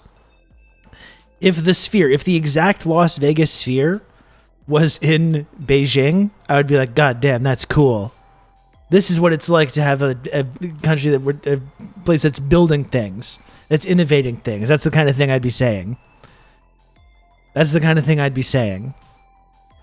I mostly don't like it because it's grotesque and it represents this kind of grotesque part of America. I saw people saying too, like, does this look like something a dying empire would build? And it's like, yeah. Yes. It does look like something that a dying empire would build.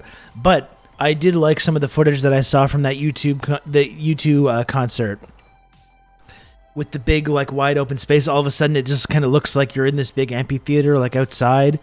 There was that one really cool, like, disco effect where all of a sudden it looks like the ceiling's lowering into this, like, cube, like club setting. That was cool.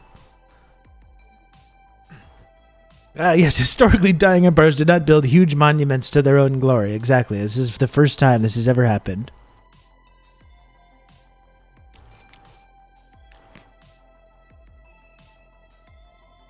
Would a dying empire really build a hellish monument to sin? Unlikely.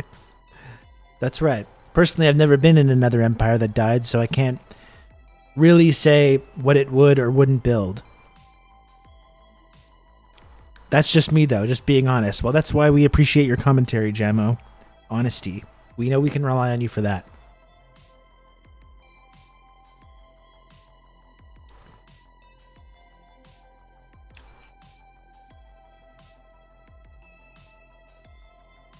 Anyway, I think the Sphere is cool. Long story short, I think the Sphere is cool. It's just America that's bad.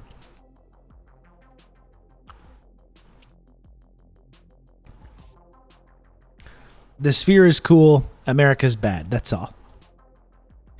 And U2 is not really a band that I have much interest in paying attention to. The Las Vegas Grape. Okay, Dr. Maga, this is for you. Hey, what's up with Jack Allison? Dr. Maggot, this is for you.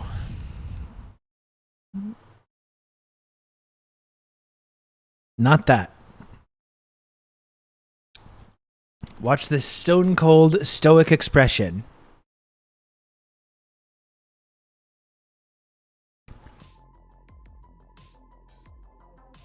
And if you know anything about me, you know that I absolutely love snapping into some nice, juicy, sweet globes.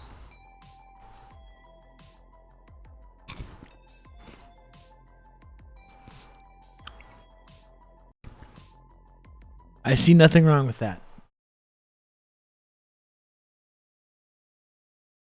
I see nothing wrong with that. I don't know. By the way, is my mic always that hot? I gotta turn this down a little bit. I'm turning it down. Am I always that, like, distorted?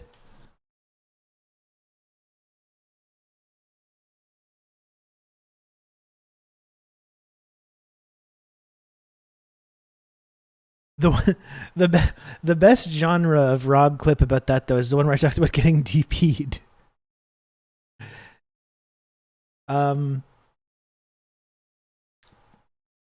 If I do getting around to making a 20 gift sub alert, I think that's probably what I would have to go with.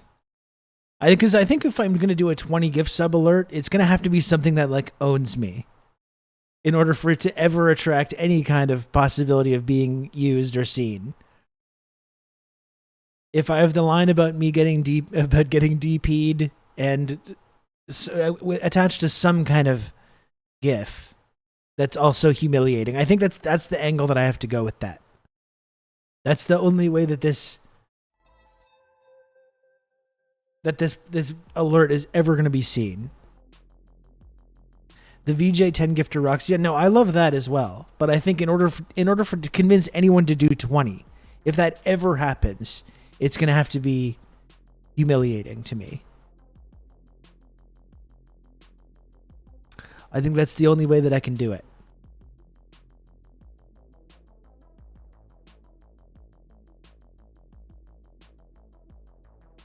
I did my Dancing with Judy segment. That was funny. I put that on Twitter yesterday.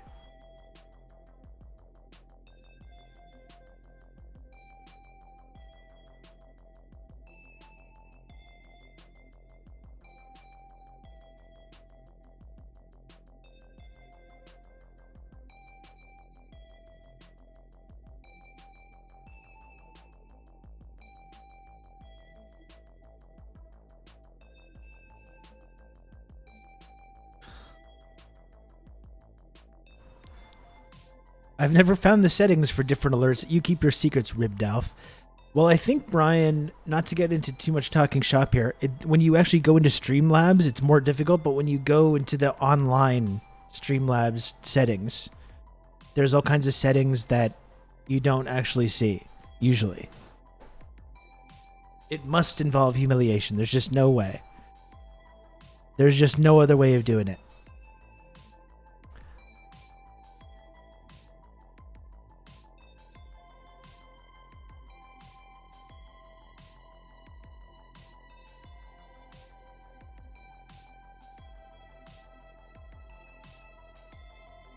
That's right. And you can take this to the bank, but I, Rob Rousseau, love getting DP'd.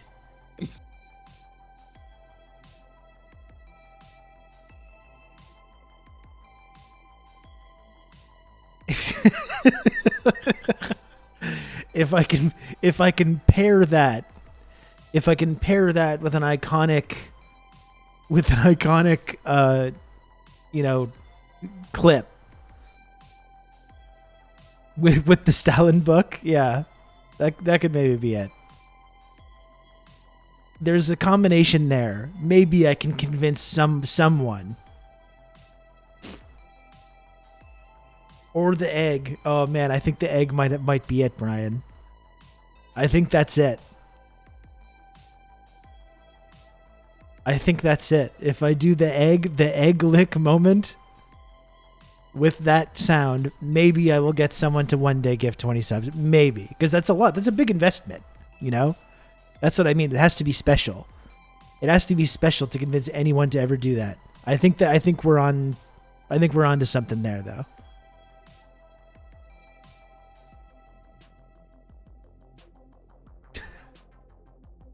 What a ridiculous show this is. What a ridiculous program. Like, I was watching my clip yesterday where I was doing the dancing with Judy to Lionel Richie, and I was just like, what is this?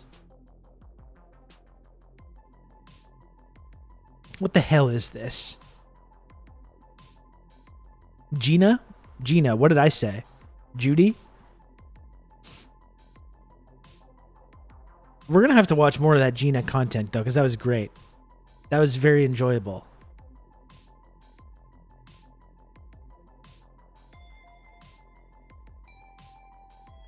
Judy does sound right. I'm thinking about Judy because that's our HR manager for Insurgents Global HQ. We need a Trump emote. We're going to be doing more and more election coverage, so we should probably have one.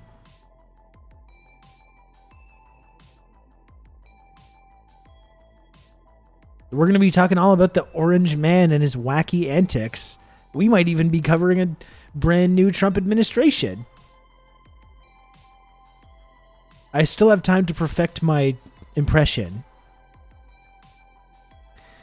Gina also believes there are docking stations around the sun, which is interesting. That is very interesting. Is the Illuminati building some kind of a Dyson sphere or something like that? I don't know. I just don't know.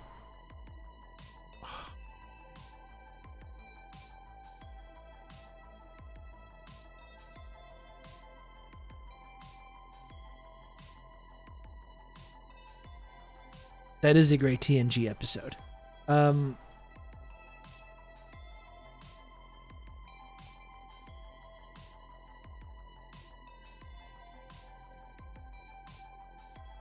Trump is 100% the funniest president ever. I do find Biden kind of funny. I don't think Biden is as funny as Trump, but I think Biden has some funny moments. He had a pretty funny moment the other day with like McCarthy getting ousted, and they asked him about that, and he was just like, he had a nice chuckle over it. Biden can be funny, but it's not quite the same way. It's not the same way.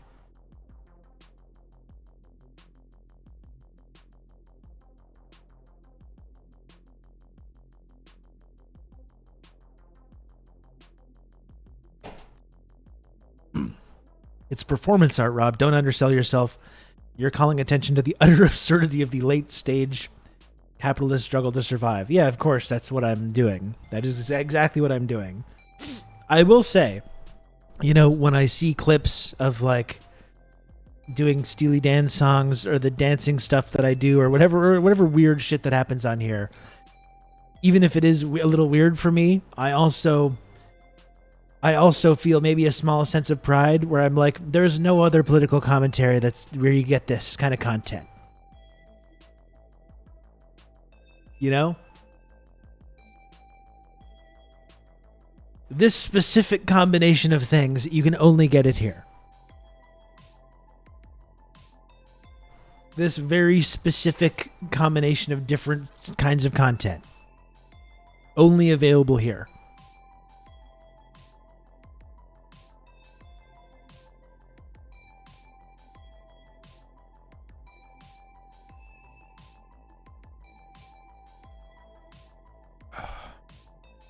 Well, you know what we should do is continue watching. We should continue watching Ben Norton's video on China, and then after that, we can talk about this Ben Norton and Gray Zone thing. And in case it's not clear to anyone, I'm 100% in the Ben Norton camp. He's a friend of the show. I really appreciate the work that Ben Norton does. I think he's absolutely correct about Max Blumenthal. Fucking, you know, lying smear merchant, Clinton crime family associate Max Blumenthal, who now I'm questioning like whether even any of his views about like Israel, for example. Max Blumenthal's done some journalism that I agree with when certain foreign policy issues, particularly pro-Palestinian advocacy, that I think is good. But overall, though, I'm wondering whether any of these views that he had were ever genuinely held at all, or if it's just been some sort of project of building credibility to talk about left-wing issues to then like go in and try and be a wrecker and try to destroy the movement and split the movement and cause all kinds of problems. Like what the Clinton crime family smear merchant father, what his whole career was, right? Smearing people on behalf of the Clintons. Like I kind of feel like that's what Ben's doing, or Max is doing, who knows how many of his views are actually genuinely held or how much of it is just being put on so you can sort of build credibility. I don't care. But he's a piece of shit. He's a liar. He's a grift. Like, they've undeniably, whether you think his views previously about Israel or anything else were like sincerely held or not, he has undeniably made this pivot to the right over the last couple of years. He's tailing these like MAGA people's reactionary beliefs. He's jumped right into the COVID vaccine conspiracy world, appealing to these absolute like fucking losers and trying to, talk about the trucker convoy or these MAGA people or right-wing conspiracy theorists trying to promote their ideas. It's just a shit. And framing LGBTQ issues or particularly trans issues as being like woke nonsense and hand-waving it away. It's just bullshit. Ben, to his great credit, has continued to support and uphold these things and has talked a lot about how like fighting for women's rights and LGBTQ rights and social justice and racial justice is not woke and is actually a essential part of any kind of left-wing project. But has also talked about the ways that like the ruling class tries to cynically use these issues to promote capitalism and promote imperialism, and that it's very easy to still be an ally to these kinds of communities and to support this kind of struggle for social justice while also still maintaining a left-wing viewpoint and especially promoting, anti-imperialism. It's really easy to still do that. Is Aaron Mate still all in with Max? He seemed more straight and narrow. Well, the thing is, I appreciate a lot of the work that Aaron does as well, but it's clear from what's going on with Ben that gray zone writers are basically forbidden from like commenting on these things. Otherwise, you get accused of all kinds of shit from Max Blumenthal. So it kind of seems like if you're part of that gray zone world, you're like not allowed to push back on this like reactionary turn that they've been making.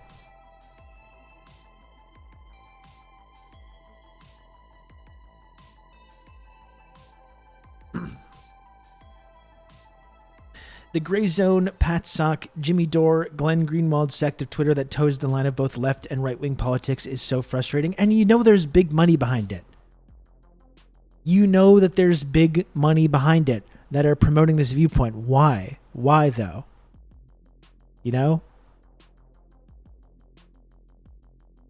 That is the question.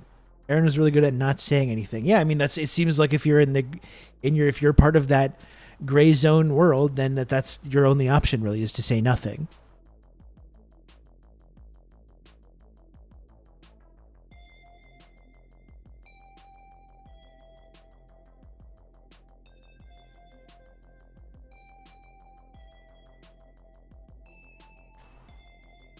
So yeah, I mean, whatever worthwhile journalism that the gray zone has done, and I think they've done some things that I think are important. Talking about and debunking the narrative about Uyghur genocide, about pushing back on U.S.-led proxy wars in Syria or Ukraine. I think the gray zone does some journalism that I think is important, that I agree with. But any credibility that they might have had over the last 2 years has been completely pissed on by Max Blumenthal in his effort to chase whatever dark money is funding this kind of thing and to tail these really reactionary beliefs from these MAGA people who are not leftists, are not socialists, have no interest in any of the things that we're supposed to care about as people that consider themselves on the left, whatever you make of that. So whatever worthwhile journalism they're doing has been completely diluted and watered down to almost nothing, and has been discredited in many ways by this kind of reactionary turn.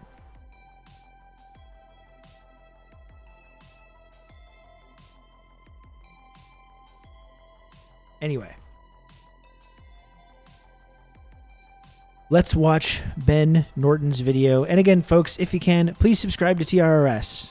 As you know, I must make the number go up every day. My calls to action have not been quite as effective lately. People have been very, very generous over the last couple of weeks, though, so believe me, that has been noted and appreciated. I hope you understand that I must try and make the number go up. If you can, folks, please support TRRS.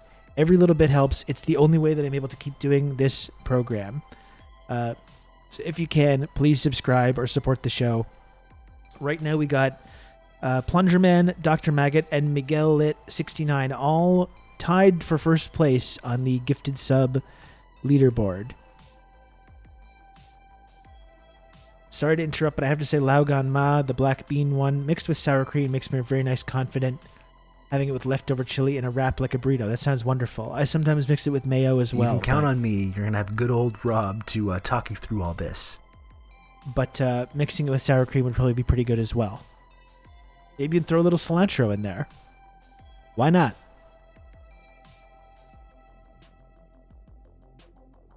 You maybe have some leftover rice. You throw on some sour cream and cilantro and Laugan Ma on there, and it's like it just completely transforms it. Gald Greek, thank you for the gifted sub. You can count on me. You're going to have good old Rob to talk you through all this. Thank you for the 2 gifted subs, Gald Greek. Very, very kind of you. Thank you. You're one of those cilantro tastes like some lime as well. Yeah, absolutely. You're one of those cilantro tastes like soap people, huh, Dr. Awesome? I think that's like a genetic thing because I think only certain people get that taste from it.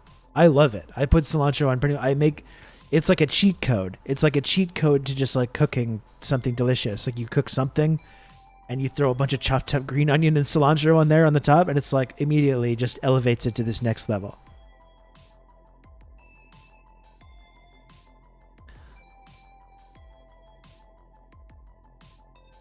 I love it. Personally. Anyway, here's Ben Norton. He just moved to China. Are a great example. And you know, this is what it comes down. The U.S. This is what it comes down to with Max Blumenthal, right? First of all, he's like, Ben says that he quit the gray zone. Really, I fired him because he didn't like that we were taking this, like, he was actually wanted to take COVID seriously, which we did not. We were pivoting to this, like, anti-vax COVID conspiracy theory thing. Ben didn't like that. So rather than quitting, I fired him. So basically not even, like, denying, like, not even really changing any of the reality of what happened. Ben obviously was not happy about this reactionary turn that they went on, wanted to continue to support LGBTQ people, wanted to continue to take COVID seriously, and so loses his job. They have some kind of fallout over money and stuff from their podcast money. I don't want to comment on. Who knows? I don't believe a word Max Blumenthal says. I think he's a fucking liar.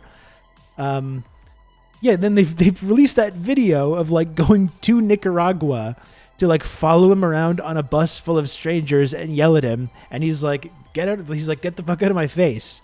And they're like, as you can see, Ben is, and it's like, what, do you think this makes him look bad? You're, like, harassing him on a public bus in Nicaragua. And he's like, get the fuck out of my face. It's like, who do you think is coming off looking bad in this scenario?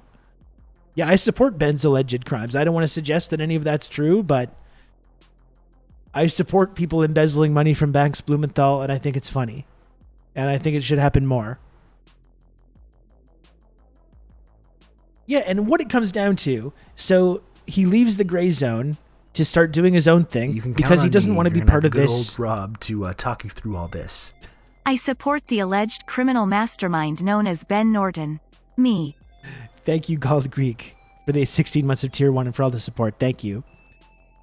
That's ultimately what it comes down to, though, right? Oh, I fired Ben Norton because he wanted to take COVID seriously, didn't want to not be an LGBTQ ally, didn't want to frame all those issues as being like wokeness out of control or whatever. So I fired him, he quit, whatever it is.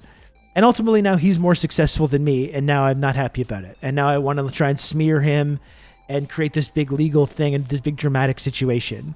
Because he left and is doing better than he was previously and is doing better and more important journalism and commentary than what Gray Zone is doing. That's what it comes down to. Did you see the AI image of Ben stealing Max's money and counting it from his Beijing apartment? Yeah, that was fucking great.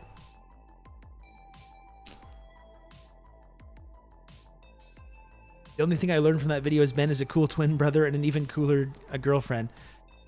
That's just bizarre. It's so bizarre to release that video and be like, here's him looking bad and doing this thing of you humiliating yourself. Max always what a hothead. Well, this is it. He's just a liar. He's a liar, and he's like a smear merchant. This is his family. This is his career. This is where he comes from. This is his background.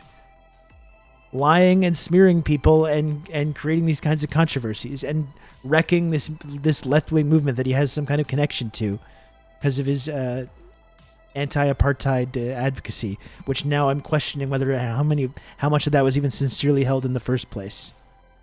Wanting to organize anti-war protests with like Marjorie Taylor Greene and the Libertarian Party.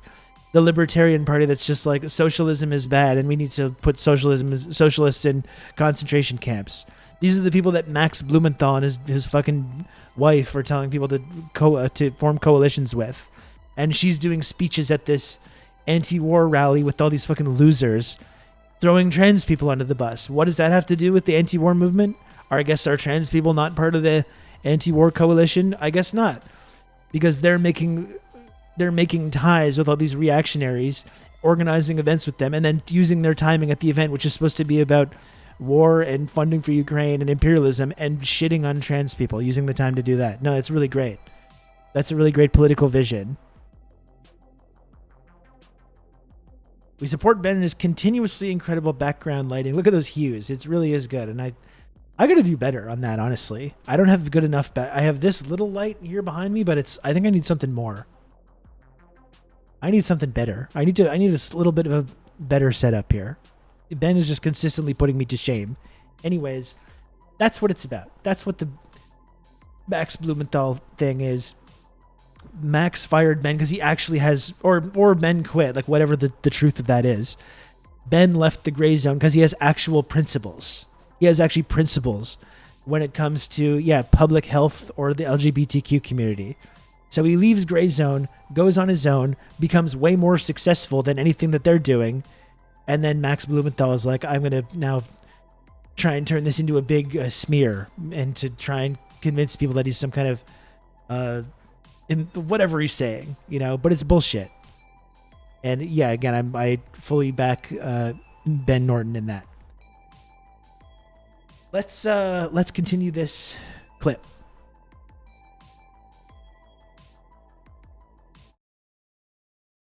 The US government imposed sanctions on China, on Chinese firms and institutions, trying to prevent China from developing advanced semiconductor technology, banning firms around the world from exporting advanced semiconductors, advanced chips, or quantum computing parts, or AI technology, or they face the threat of US sanctions or US secondary sanctions. But what has happened? This has not worked. In just a few years, Huawei has made enormous technological strides, and the newest Huawei phone, the Mate 60 Pro, has 7-nanometer chips. Now, the US sanctions targeting Huawei and other firms were trying to prevent China from developing chips that were 14 nanometers or smaller. Well, China is already developing 7-nanometer chips. And again, why is this? It's because of the technological sovereignty that it has. The US imposed sanctions to try to prevent China from getting access to advanced semiconductors. So what happened?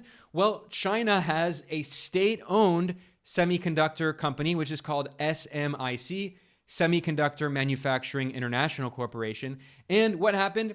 This state-owned company developed the technology and gave it to Huawei, a Chinese firm. And now, by the way, the US is claiming, absurdly, that China is violating sanctions because a Chinese state-owned company, SMIC, gave technology to a Chinese phone company, Huawei. So China is trading with China, which violates sanctions according to the US. I mean, this madness is exactly why China has prioritized being technologically sovereign, why it's so important. It's not only a matter of economic development, it's a matter of national security.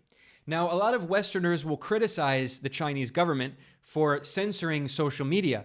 But in reality, when China blocks Western social media applications, what you should really think about this is not censorship. It's actually basically a kind of tariff. What do I mean by that? Well, China developed its own technological alternatives, and then by blocking the Western Silicon Valley corporations, China encouraged people in the country to use applications like WeChat, Weibo, Bilibili.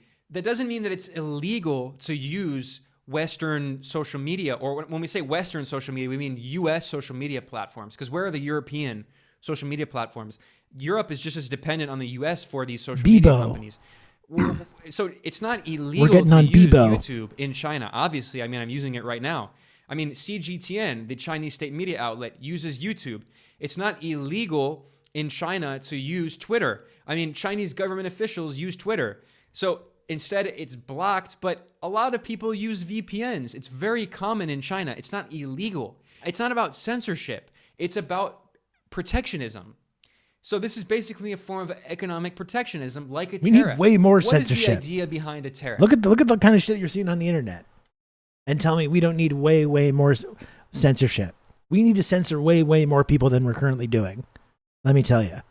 Well, if a country wants to develop its own local industry, it will impose tariffs on foreign competitors in order to encourage the creation of local infant industries. So eventually they can get to a point where they're competitive enough in international markets, and then the government can lift those tariffs and the local industry will not be simply destroyed and cannibalized by foreign competition. Tariffs are a way that countries all around the world have used to develop local industries. By the way, not just China. The Western powers all use tariffs to develop their economy. The South Korean development economist Ha Jun-chang showed this in his book, Kicking Away the Ladder. They had protectionist models in the US, in multiple European economies, in order to develop their own local infant industries. And eventually, when those industries were competitive enough and large enough that they wouldn't be devoured by foreign competitors, then the governments lifted tariffs. And that prevented their local industries from being cannibalized, and then those countries becoming economically dependent on foreign firms. This is exactly how the Western economies developed, and yet they tell countries all around the world to lift their tariffs, to end their protectionist policies. Well, China is actually doing what rich economies did, and not only in the form of tariffs, which, I mean, tariffs are hundreds of years old. This is not a new idea for economic development. So China applied the same idea of a tariff, but not just for the creation of tangible physical industries, but also for digital infrastructure, for social media platforms. Remember when Zuck offered to name his kid after President Xi to get Facebook in the Chinese market? I mean, that's bullshit, because you should be naming your kid after President Xi because you want to, not to try because you expect something in return. Okay? That's the difference between being serious, having a serious ideological commitment, and being a fair weather friend. All right? Forms for software applications. So it's not just about censorship and control. It's about China protecting its local industries so it can become technologically sovereign in a way that other countries are not. Now, we know that the US government can clearly see how important the issue of technological sovereignty is, because there's been this hysterical drive in the US to ban TikTok. Many US politicians are calling to ban TikTok, and they claim this is a matter of national security and all of that. But it's also simply a way of preventing Chinese firms from competing with US monopolies like Meta, like YouTube, which is owned by Google. So this is another form of economic protectionism. So the US, once again, is criticizing China for its protectionist policies, but the US is engaging in those very same policies. Okay, Rob. It's deeply hypocritical. Seriously, and wow.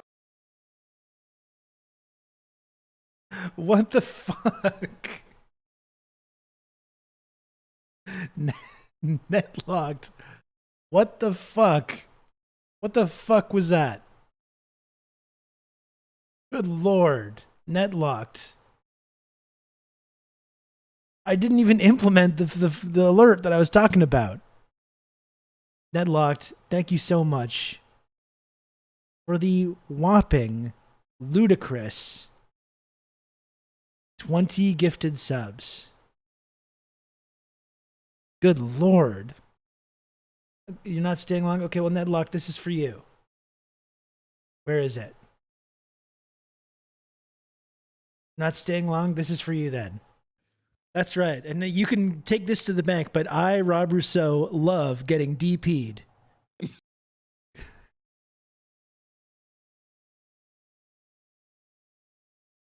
I mentioned I got a new job. Don't really like it, but it pays well, spreading the wealth.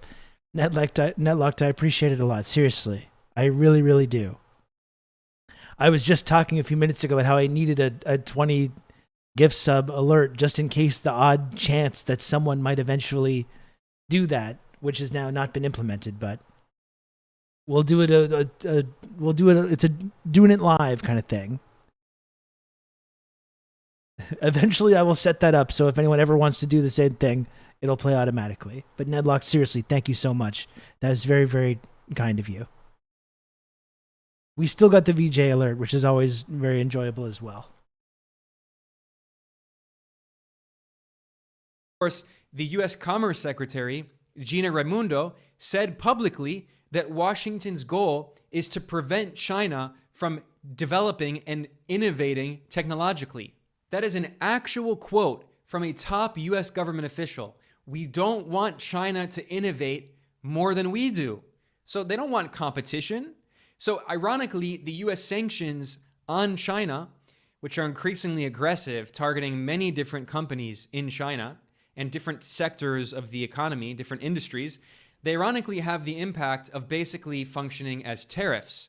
And in the long run, the medium to the long run, this is actually making China even more technologically sovereign. It's not dependent on U.S. companies. Instead of depending on foreign semiconductor technology, China's developing it itself. So this all gets back to the point I was saying earlier about protectionism. Nedlock, that kicks ass. This Western and Nedlock taking saying that a firm leadership position in the monthly gifted sub leaderboards. It's going to take a lot for someone to knock Netlocked off that top spot. We'll see if someone's able to do it, though. We do need to get a Huawei sponsorship. Just wants to control everything, and it's totalitarian. They want to censor everything. No, by blocking Western social media platforms, it's a form of protectionism, and it's a way of defending its technological and economic sovereignty in a way that's been very successful, in a way that no other country on earth has been able to replicate, to such a degree that U.S. Silicon Valley big tech corporations have colonized the digital and technological space of economies in, I would say, the majority of the world. So when I go into all this detail about the importance of sovereignty and why I think China is the most sovereign country on earth, this isn't to say that China is perfect. Obviously, there are problems. And for instance, the Chinese government has acknowledged that it has problems economically. I can think of two really big ones right now. First of all, China is still very much dependent on energy, on importing energy. And China is also, to a lesser extent, dependent on importing food. I'll start with energy. China I agree. Would be really, Nedlock really doesn't want that. Doesn't want anyone to knock him off that top spot. Especially oil, especially gas. And, China actually is, this isn't that well known, it is one of the world's top 10 producers of oil and gas. But that's mostly because it's such a huge country. It does not produce enough oil and gas to meet all its needs. It is heavily dependent on importing fossil fuels, and that explains why China, for instance, has been trying to maintain very positive relations with countries in West Asia, like in the Persian Gulf region, countries like Saudi Arabia and the UAE, really important which have historically been very close U.S. allies, but actually, in the past decade, China has become their top trading partner. I don't mind the jump cuts because there's the actual... I don't like when you watch a YouTube clip and the cuts are happening and you can see them. I like when they're disguised by those little zooms. it doesn't bother me so much. Backing my man Ben all the way. The Blumenthal family seems kind of sus. Of course they're kind of sus. They're literally Max's father. First of all, he's incredibly wealthy, and his father is like a fucking attack dog for the Clinton family. Like, give me a break. People backing Max in that. Like, what are you doing? And at the same time, of course, China also has very close relations with Iran, another significant exporter of oil and gas. Of course, China and Russia have become very close allies, and Russia is another major producer of oil and gas. So that is a way of maintaining its energy stability in China. And especially as it grows economically, it needs more and more energy. So this is not only a question of economic stability, it's simply a question of national security. But China also understands the incredible importance of transitioning away from fossil fuels. One, because it is so dependent on importing fossil fuels, but also even more important, because of climate change.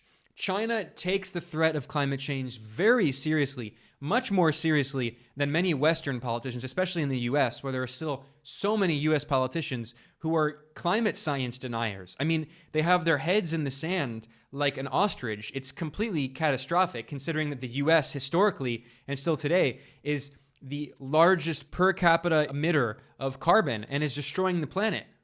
China, on the other hand, is going through a revolutionary transition toward renewable energy. China alone do we ever miss Michael is Brooks? responsible for more than 80% I saw more all god-awful of the world's footage from investment MR about in Ukraine. renewable energy Jesus Christ. manufacturing. China is leading the world in the production. It's very unfortunate that people have taken this whole... People haven't taken the lesson away from the whole Nazi parliament issue and asked themselves these basic questions. Have I gotten this one wrong? Is there maybe more to this than I had thought? Should I still be advocating for this nonstop flow of arms to Ukraine? And there's still people, and I guess, they rely on, their paycheck relies on them not getting this, I guess. But that's pretty unfortunate that there's people that I like, that even after the whole Nazi incident are like, you know what, I'm still going to go ahead and continue to support this. I thought maybe it would be a chance for people to sort of maybe reevaluate their stances on that. Like I saw a clip going around from Chapo the other day where apparently Will Menaker was talking about this and was, people have made this point. I think Mehdi Hassan made this point. And, on the Insurgents podcast, even Derek Davidson made this point where it's like, you cannot support Nazism and you can still just like unequivocally support Ukraine. And I don't really think that's true. And I know that's, that puts me on sort of the outside looking in some of these big progressive communities, but I don't really think that you can. I don't think you can unequivocally support funding and arming in Ukraine, perpetuating this war, and being like, and not support any of that stuff. I think it's like, it's totally inseparable. That's what people don't want to admit. But I agree. I saw that clip going around with these like the same like post-left people or whatever were sharing Will Menaker's comments to that effect. And I agree. I agree with that statement. Anyway, we can maybe get into that after. And installation of solar panels and wind turbines. In fact, China already has more photovoltaic power, that is PV power capacity, than the following countries combined: the United States, Japan, India, Germany, Australia, Spain, and South Korea. In 2022, 44% of all of the new electricity capacity installed in China was solar panel capacity. And this year, 2023, China is on the path to install more solar panel capacity than the US has ever installed in its entire history. So China understands the grave threat of climate change. It's taking it very seriously. It is leading the world in the green transition. And this also is a matter of national security for China. And once again, it makes it more sovereign. So it's not so dependent on foreign energy. Now, another weakness in China is the issue of food sovereignty. And Beijing has understood the supreme importance of food sovereignty. And in recent decades, the Chinese government has invested huge sums of money in increasing the capacity of local food production. As the Food and Agriculture Organization of the United Nations pointed out, quote, China has succeeded in producing 1/4 of the world's grain and feeding 1/5 of the world's population with less than 10% of the world's arable land, which is a great achievement in pursuit of food and nutrition security, not only in China, but also in the world. Currently, China ranks first in the world in terms of the production of cereals, cotton, fruit, vegetables, meat, poultry, eggs, and fishery products.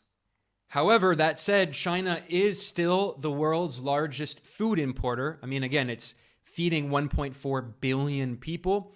So that's a lot of mouths to feed, but that is another weakness in terms of its potential national security. And Don't China use has been capitalism trying to increase feed those its food 1.4 billion sovereignty. people. I actually published an article about this over at geopoliticaleconomy.com looking at China's state-funded Ben's eyes are so cooperative entrancing. Max is so program jealous and how of his it's using eyes, and the co-ops 5G to event try caused him to go goblin increase mode. I think that agricultural must have been it. production and strengthen food security for people who Freeland was asked directly about how she didn't know Hunky was a Nazi, and it's so deliciously awkward. You got to share the clip, Stu. I can watch it after this. are interested in that. I will link to I that can't believe article someone even in asked her the fucking description question. below. But the point I'm getting at here is that China recognizes that there are weaknesses. I think I'll maybe reach out to someone from Press Progress and go tomorrow, do a final stream and talk more about this story and talk about the latest developments and the stuff that Press Progress is putting out in University of Alberta and all that stuff. I have less time today. I'll only have about another hour, but I think tomorrow I'd like to focus back on that stuff again. She's so playing dumb about it. I don't understand how anyone buys that. You know? It's just it's complete nonsense. Putin commented on it as well. I'm interested to see that also. After we gave him this gift, this propaganda gift that we gave him. And it's trying to strengthen its sovereignty even more in some of these key areas, especially now as it's in a moment of economic transition. And you've probably seen there has been a lot of you're just telling me now for the first time. reporting in the Western media claiming that the Chinese economic model is in a crisis and China is going to collapse and all of that nonsense. I mean, this is the same kind of propaganda we've heard for decades with so-called China experts in the West like Gordon Chang, who have claimed for decades, for 20 years now, that China is on the verge of collapsing.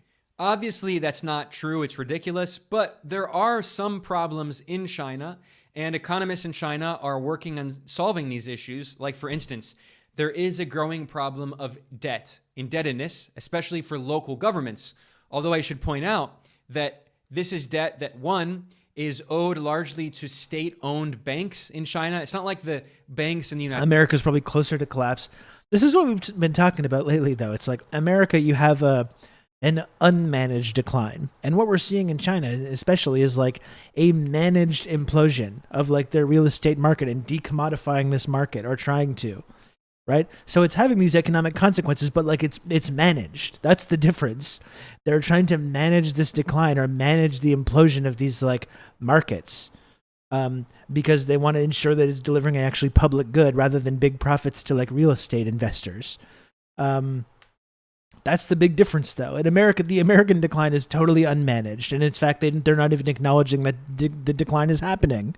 That's the big difference. United States, which are all private, for-profit commercial banks. In China, the biggest banks are all state-owned, and they are run in national interest, the interest of people. And if they really needed to write down a lot of this debt, they could. And furthermore, this debt, this government debt, is owed in renminbi, in the Chinese yuan. It's not owed in dollars. It's not owed in a foreign currency. So it's much easier for China to deal with this issue of rising debt than, for instance, a country like Argentina or Egypt, which is trapped in debt that is owed in dollars in a foreign currency. Debt-trapped diplomacy. The Argentine central bank can't print dollars. The Egyptian central bank, the central bank of Ghana or Sri Lanka, they can't print dollars in order to pay off this foreign currency denominated debt. So yes, there are some problems that economists in China are trying to grapple with, but they are actually dealing with these issues. Another big issue that people talk about a lot, and it's something that you can physically see, is inequality. There absolutely is inequality in China, and the Chinese government has prioritized the fight against inequality. Well, first, the Chinese government's goal was to lift hundreds of millions of people out of extreme poverty. And the Chinese government did succeed in helping to lift more than 800 million people out of extreme poverty, ending extreme poverty in the country. So now the Communist Party of China has emphasized that its new primary goal is combating inequality. And at the 19th National Congress of the Communist Party of China in 2017, the party officially changed its policy, saying that previously its top priority was developing the productive forces of the Chinese economy, expanding its manufacturing capabilities, expanding infrastructure development. And now, as of 2017, its top priority is fighting inequality and uneven development within China and encouraging what the Chinese government refers to as common prosperity. So now that absolute poverty has been ended, now that the infrastructure is incredible, now the goal is to make sure that Chinese working people have much better standards of living and there is better equality between them. That's our These boy are all Deng things that Xiaoping. governments should do for their people. And yet many Western governments, after decades of the neoliberal capitalist model, are captive. They're controlled by wealthy oligarchs, by large corporations and financial interests. They fund politicians and make sure that politicians win elections, especially in the US, where bribery is essentially legal, because the Supreme Court in Citizens United said that political contributions, donations, are free speech. So rich people can basically buy elections. And more than 90% of the candidates running for Congress who have more funding win the elections. Meanwhile, lobbying, which is considered corruption in most countries, is completely legal in these Western governments, especially in Washington. So again, you have a government that is completely controlled by large corporations, by the rich, by the 1%. This is why it's not surprising You're that telling me you have a majority government of in China Chinese that's people, the when they're opposite? actually surveyed, Where they control say the rich, consider they control their the government corporations? to be democratic. It's not the same Fascinating. kind of democracy in the Western capitalist countries, which is really a plutocracy, but it is a different kind of democracy, which the Chinese government refers to as whole process people's democracy. And it's why, ironically, a Western government-backed organization closely linked to NATO, which is called the Alliance of Democracies, carried out a poll in 2022 called the Democracy Perception Index, and it found that 83% of people in China consider their government to be a democracy. And by the way, 77% of people in Vietnam consider their government to be a democracy, compared to the US, where only 49% of people consider their government to be a democracy, so less than half the population. And in France, even fewer, 47% of people consider their government to be democratic. If you think about all the things that I've discussed today about sovereignty, about defending the national interest and doing what's best for the actual people, the working people of the country, and not big corporations and foreign corporations, you can see why these results make sense. By the way, if you also see how safe China is, it makes sense. I mean, this is the safest country I've ever been in. It's incredible. People go out and party and drink at night, and young women can walk home at 3 a.m. completely safe. They're not worried at all. You can count I've on heard me. from You're gonna have good women old here Rob who say to talk you through all this. Red Maze, thanks for 11 months tier 1. Very much appreciated. Thank you. that they're so grateful because they've traveled to other countries and they have not felt the sense of security. I mean, these are intangible things that aren't included in GDP measurements, but they're extremely important to understand the quality of life in Thanks a lot, countries Stu. I appreciate like China it. that are so demonized by the West. And it's very important to understand that. And that's what I'm trying to do by living here in China, studying China, learning more about China, and trying to communicate that to largely Western audiences. Because, of course, the mainstream corporate media is not going to do it. Unfortunately, they've shown again and again and again that they're simply going to collaborate with Western governments. They're not going to bite the hand that feeds them their scoops, and they're going to continue to manufacture consent for more and more aggressive policies against China in this new Cold War. Now, there's one other important point that I want to stress here before I conclude, and that is that we should not confuse China's sovereignty with isolationism. China does not want to close itself off to the rest of the world. And in fact, if you listen to the speeches of Chinese government officials And if you look at government policy, economic policy, you can see that China is still very much interested in international trade. I mean, especially considering that, yes, China is sovereign in all these ways, but China also maintains a chronic current account surplus. It has a trade surplus with the rest of the world, exporting significantly more than it imports. In fact, this issue has led to a big debate about the future of the Chinese economy.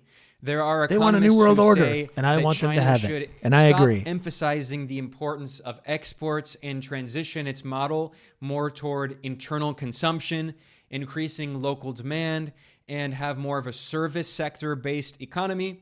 And there are indications that China will probably move in that direction somewhat, although Chinese officials are very concerned. They don't want to get stuck in the infamous middle income trap.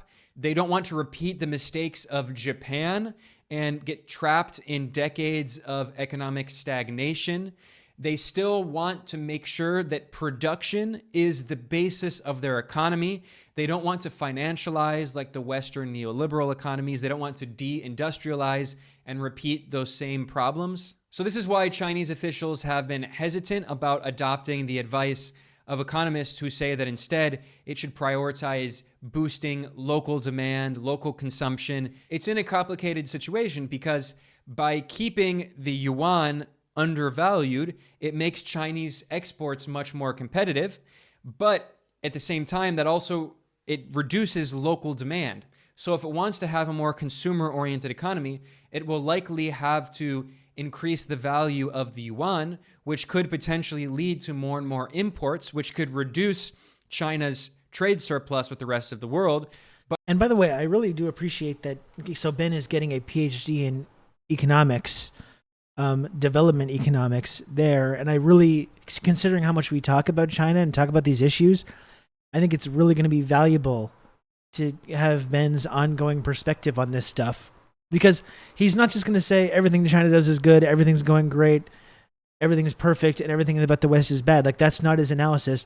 He's going to, considering there's actual legitimate issues to talk about, but we can never really get to the bottom of that filtered through this lens of Western China watchers who are framing everything in the most doom and gloom terms possible to try to promote this narrative about China becoming less stable or being a part of this decline. I think Ben's someone that I trust to actually talk about these issues honestly, and give us the reality of what's happening, including the problems and the contradictions and the struggles that are going through without filtering everything through this lens of promoting this idea of collapse. I think Ben's going to be someone that's going to be really, really valuable to continue learning about the reality, the actual economic reality there, including the problems and including the successes, without filtering it through this Western lens.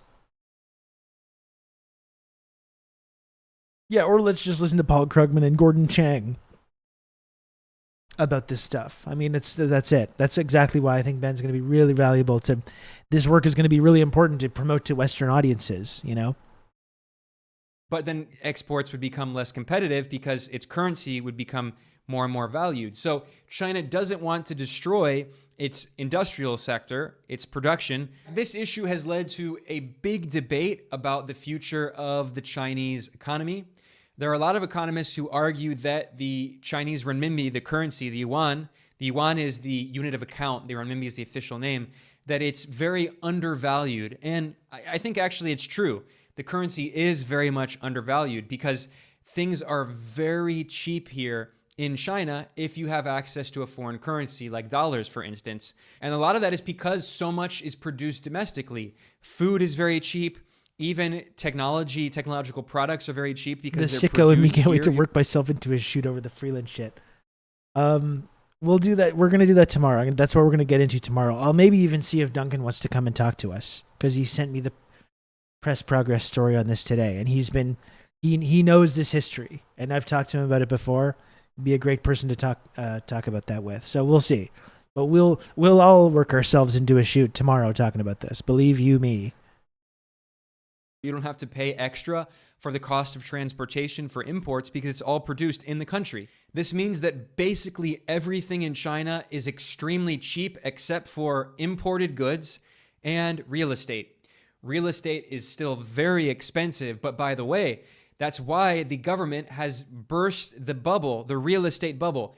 This is an important point to stress. There's a lot of reporting in the Western media, very hyperbolic reporting, claiming that the Chinese real estate sector is collapsing and this is going to cause the economy to collapse. What they don't point out is that this is partially intentional government policy.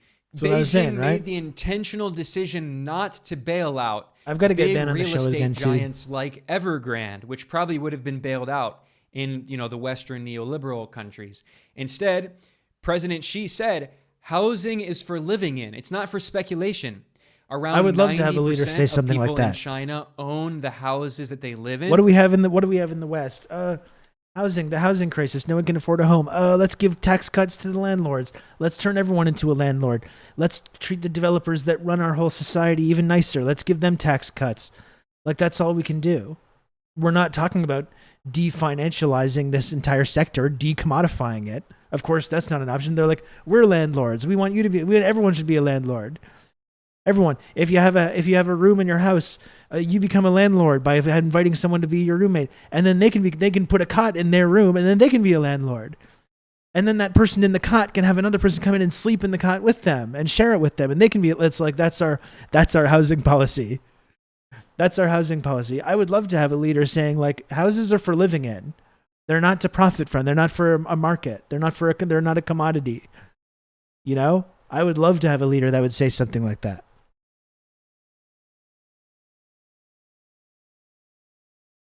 And by the way, this is one of the highest rates in the world. And other countries Russian nesting that have doll some of of the highest landlords. rates of home ownership in the entire world.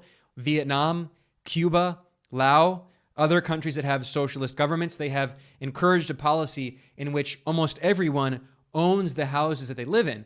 The Chinese government did not want so much of its economy to be based on speculation in this big real estate bubble, like the Western neoliberal economies, like the US economy, which is based on financial speculation. By bursting this bubble intentionally, this is the Chinese government. That's an incredible accomplishment from Cuba as well, considering how poor Cuba remains still. Like, the fact that they're able to still have housing. And people say, but they're not living in great housing. They're living in like shacks, or they're living in bad housing. But okay, yeah, deeply impoverished country. Why? We know why, because the Western economies have had their thumb on the scale for the last 7 years, but they're not on the street. Yet no, people don't have fucking like amazing mansions that they have access to for free, but they have a roof over their head at night and they don't live on the street. They can still guarantee that despite being incredibly poor, and we can't guarantee it despite being incredibly rich. Slowly transitioning toward a new economic model that's not interested in this form of, real estate speculation, this bubble. Instead, it's looking toward sectors like advanced industrial production in high technology, high tech sectors, like, for instance, renewable energy, like semiconductors and phones and computers and electric vehicles. China has become the world's largest... Landlords don't provide housing. I do. I'm working on a housing project right now, listening on mobile. Thank you very much, Matrix Militia. Very true. Thank you for actually doing something productive in society, unlike landlords who do and contribute nothing.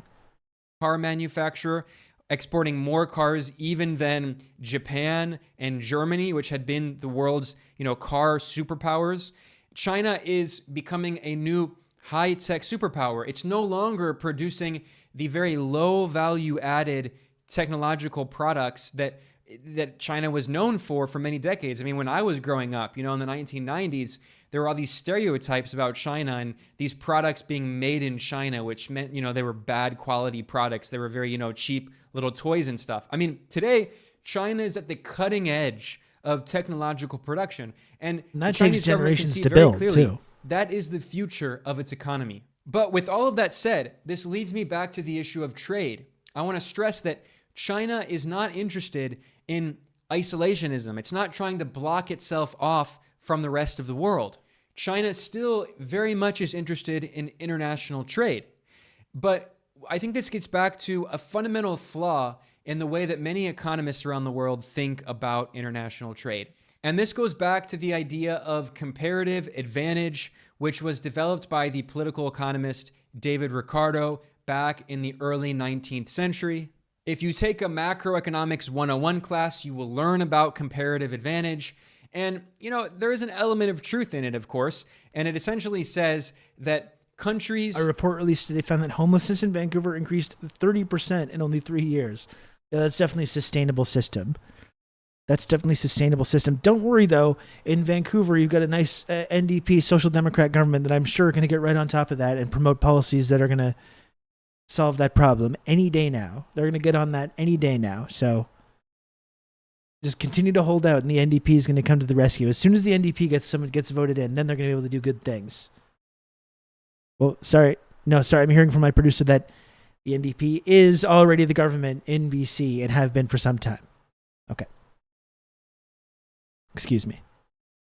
Should not prioritize economic production in sectors where they could instead invest those resources and that energy and labor and capital in higher value added industries. It could be more. It could be 31% if there was anyone else. If in your country you have a lot of people trained as engineers, you have invested a lot in human capital, you should create computers and phones and cars, and those engineers should not be, sewing cloth to make clothes, right?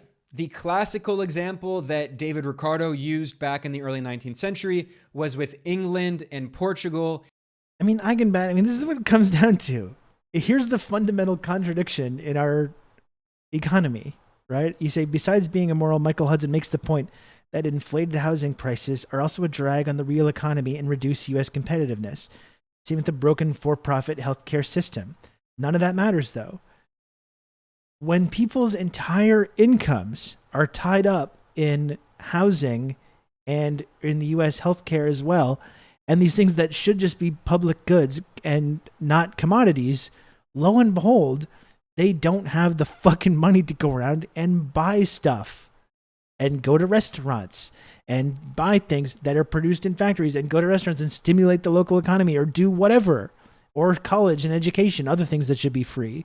Yet we also have an economy that's 100% predicated on people buying stuff all the time. And it's like, you can't have both of these things. You can't have a society or an economy when these basic public goods are so heavily financialized and commodified that no one can afford to live, and then tell people like, hey, what? No one's buying anything. What's going on? What's happening? And then when you increase social spending and create a social welfare state and give people unemployment benefits and provide housing for people and provide education, then all these corporations jack up all their prices. And they're like, well, it's inflation now. It's inflation. It's because you spent money helping people live, so now we have no choice but to jack up all our prices. Like, it's ridiculous. It doesn't make sense. It's not sustainable. Yeah, and then just blame younger generations for everything. Younger generations don't want to do this. They don't want to have families. They're not getting homes. They're not getting jobs. They're not buying stuff like we need them to. People can't buy shit. They're buying housing. They're buying healthcare. They're buying education.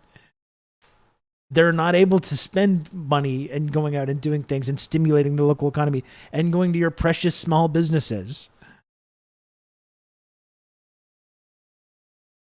That's where neoliberal policies just subsidize that consumption rather than doing something about why the prices are inflated in the first place. Yeah, let's just give subsidies to our small business owners and landlords just to make sure that they're still being made whole. We simply use the computer to mark up the size of the account. Thank you, Gold Greek. If you motherfuckers would slow down on your avocado intake, the economy would be just fine. This is a problem. We just love those avocados. That's the whole problem. That's the whole issue.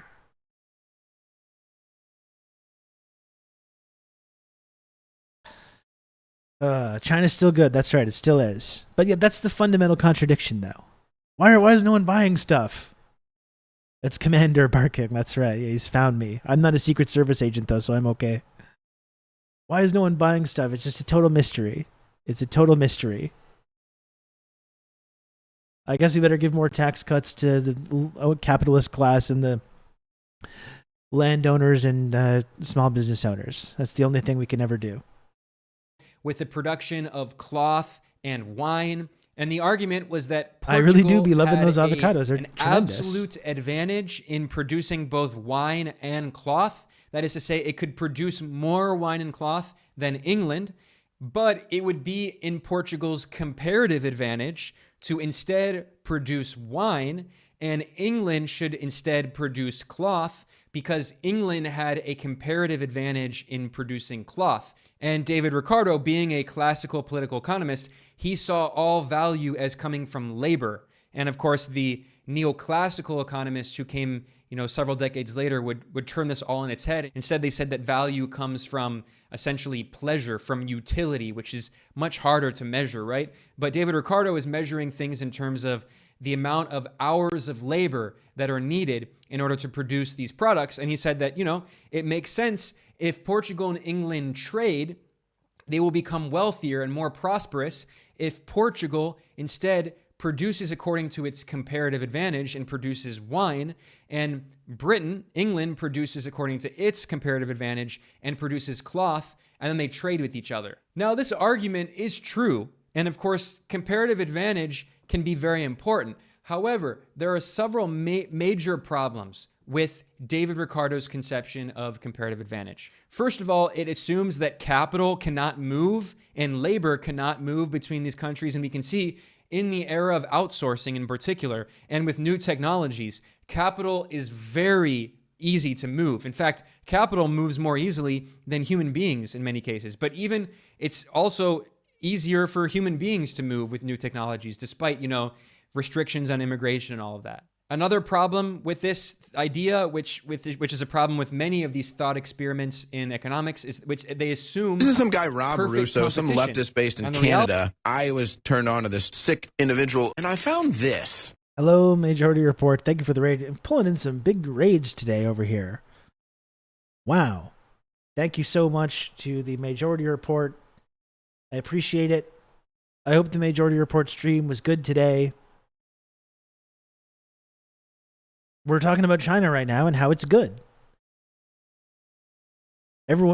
Most people know me by now as one of Twitch's foremost China good promoters. I hope you agree. In fact, you must agree if you want to continue being part of the community, not to crack the whip too much here. But anyway, no, this is not the most viewers. Okay, I've seen you had. Yeah, we've had more. There was the time that I was featured on the front page of Twitch and had like 1,000 viewers, and then I showed my Lacerdo book about Joseph Stalin, and I immediately lost all my viewers. But that's neither here nor there. Okay, obviously I learned my lesson from that.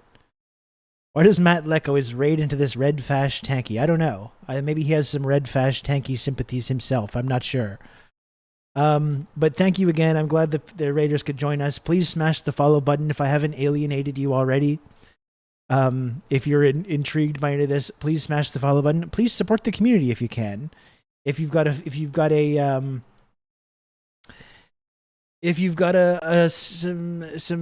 spare Twitch Prime sub that you're not using, every little bit helps, and I always appreciate when people support this program, and that's the only way that I'm able to continue doing this show each and every day.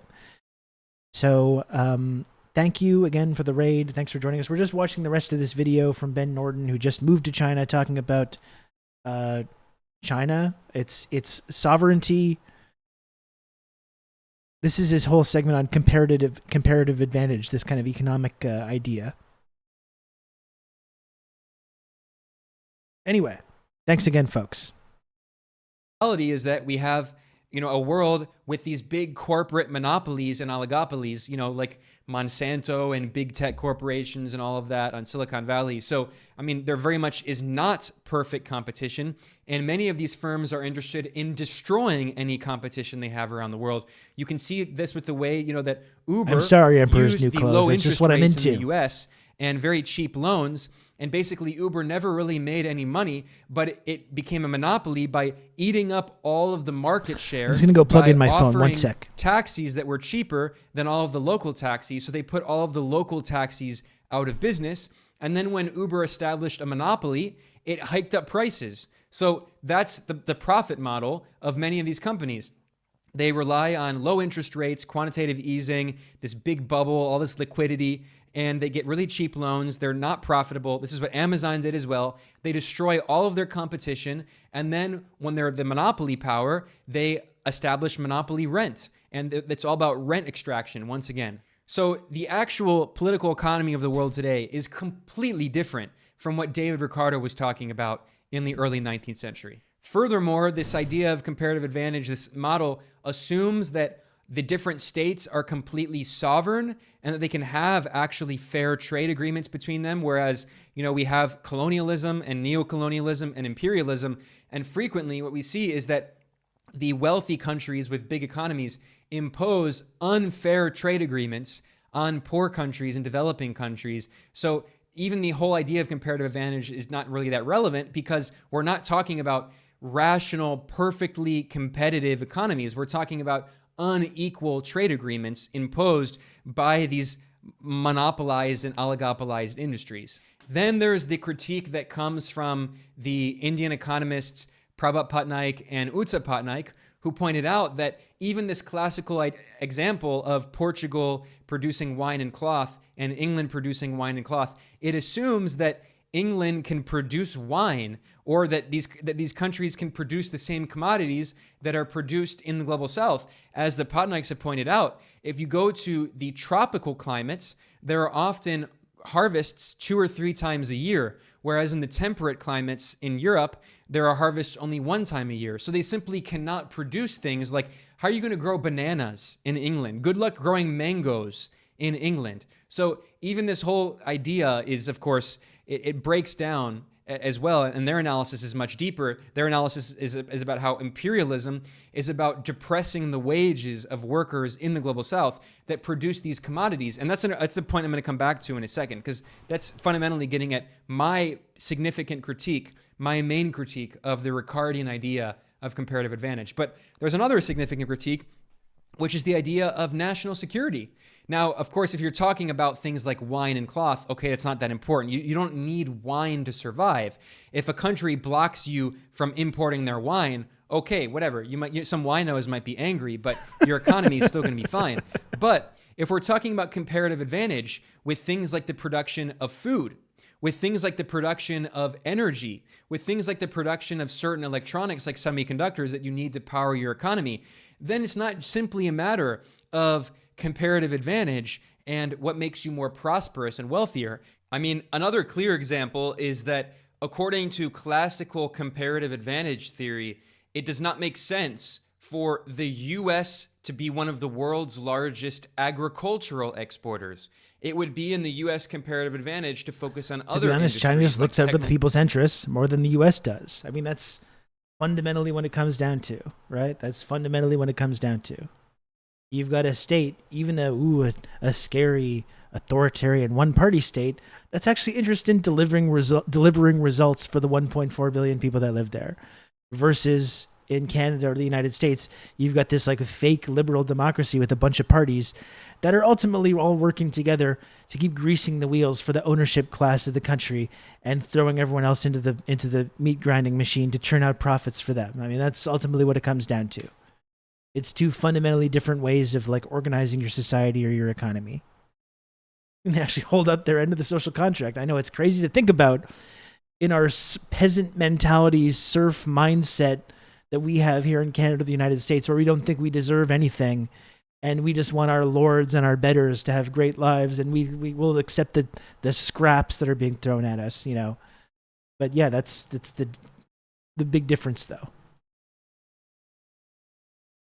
Technological production, and yet every single year the US exports hundreds of billions of dollars of agricultural products because Washington recognizes One, that it needs food security. This is a national security issue, not just a question of maximizing utility and wealth. Well, like look but at food furthermore, security because and the US DPRK government and how much of also a spends security issue many that billions is. of dollars subsidizing agriculture, subsidizing these big ag corporations, these monopolies and oligopolies that dominate the industry, and then they use food exports as a political weapon to make other countries like Haiti, for instance, dependent on U.S. food exports after destroying local agricultural capacity in poor countries like Haiti. So again, just looking at everything in terms of comparative advantage ignores many other significant factors.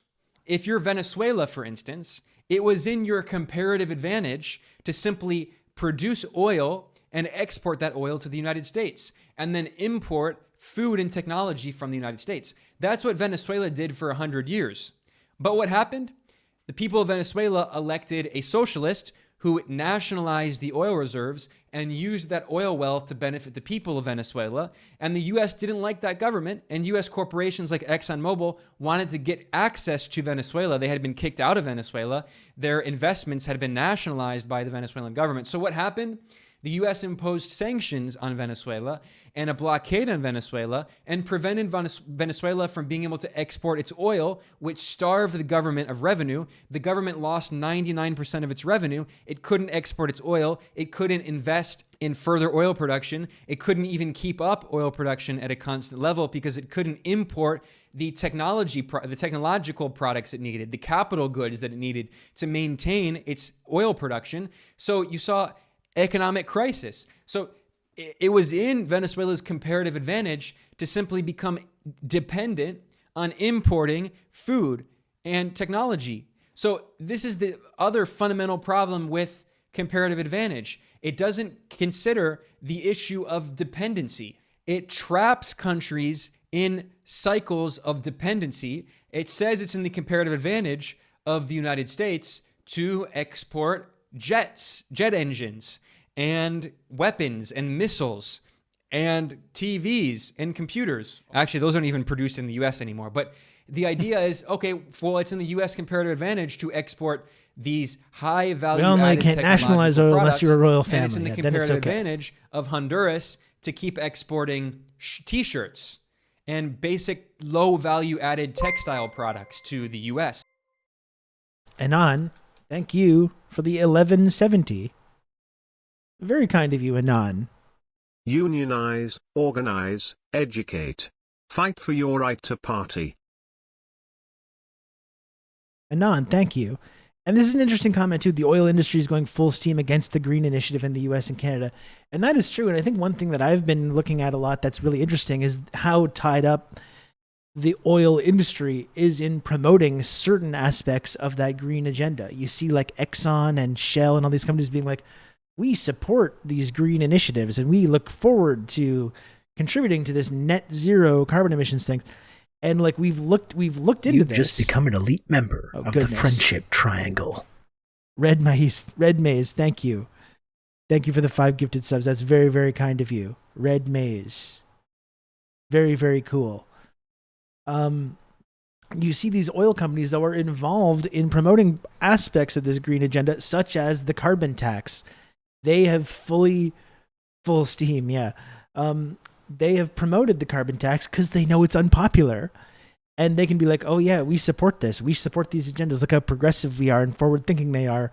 Because they know that the conservatives that they also give money to are going to be able to take these things. They're going to be able to point to the ways that things like the carbon tax are like decreasing purchasing power and raising energy costs for like average people. And they're going to be able to demagogue over that. And they're going to be able to gum up the whole process and avoid it. So the oil companies have their fucking fingers in everything. They're funding the climate denialism. They're funding conservative media, and they're funding the other side as well, and these net zero green initiatives as well, so that they come out ahead, no matter who's in charge. It's really evil. Like it's insanely evil.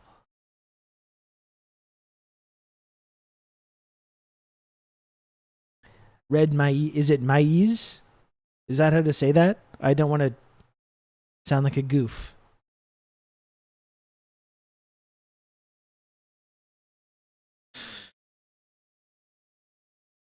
Maize. Okay. Washington does not realize or care we need food security. In the mid-2000s, they sold and dismantled our emergency grain supply we formed after World War II. We had 25 billion bushels of grain in strategic reserves up to about 2008. Then we sold it all and now have about 500 million in reserve from year to year, a lot of which isn't stored properly and is probably ruined. We were told when we need grain, we would buy it in the open market. Hope it is there to buy when and if we need it. Yeah, it's like that's a total disaster sort of waiting to happen. To say nothing about the fact that the whole American food supply chain seems to be mostly selling poison to people. I think that's probably another important thing to remember, that a lot of that is purely just poison.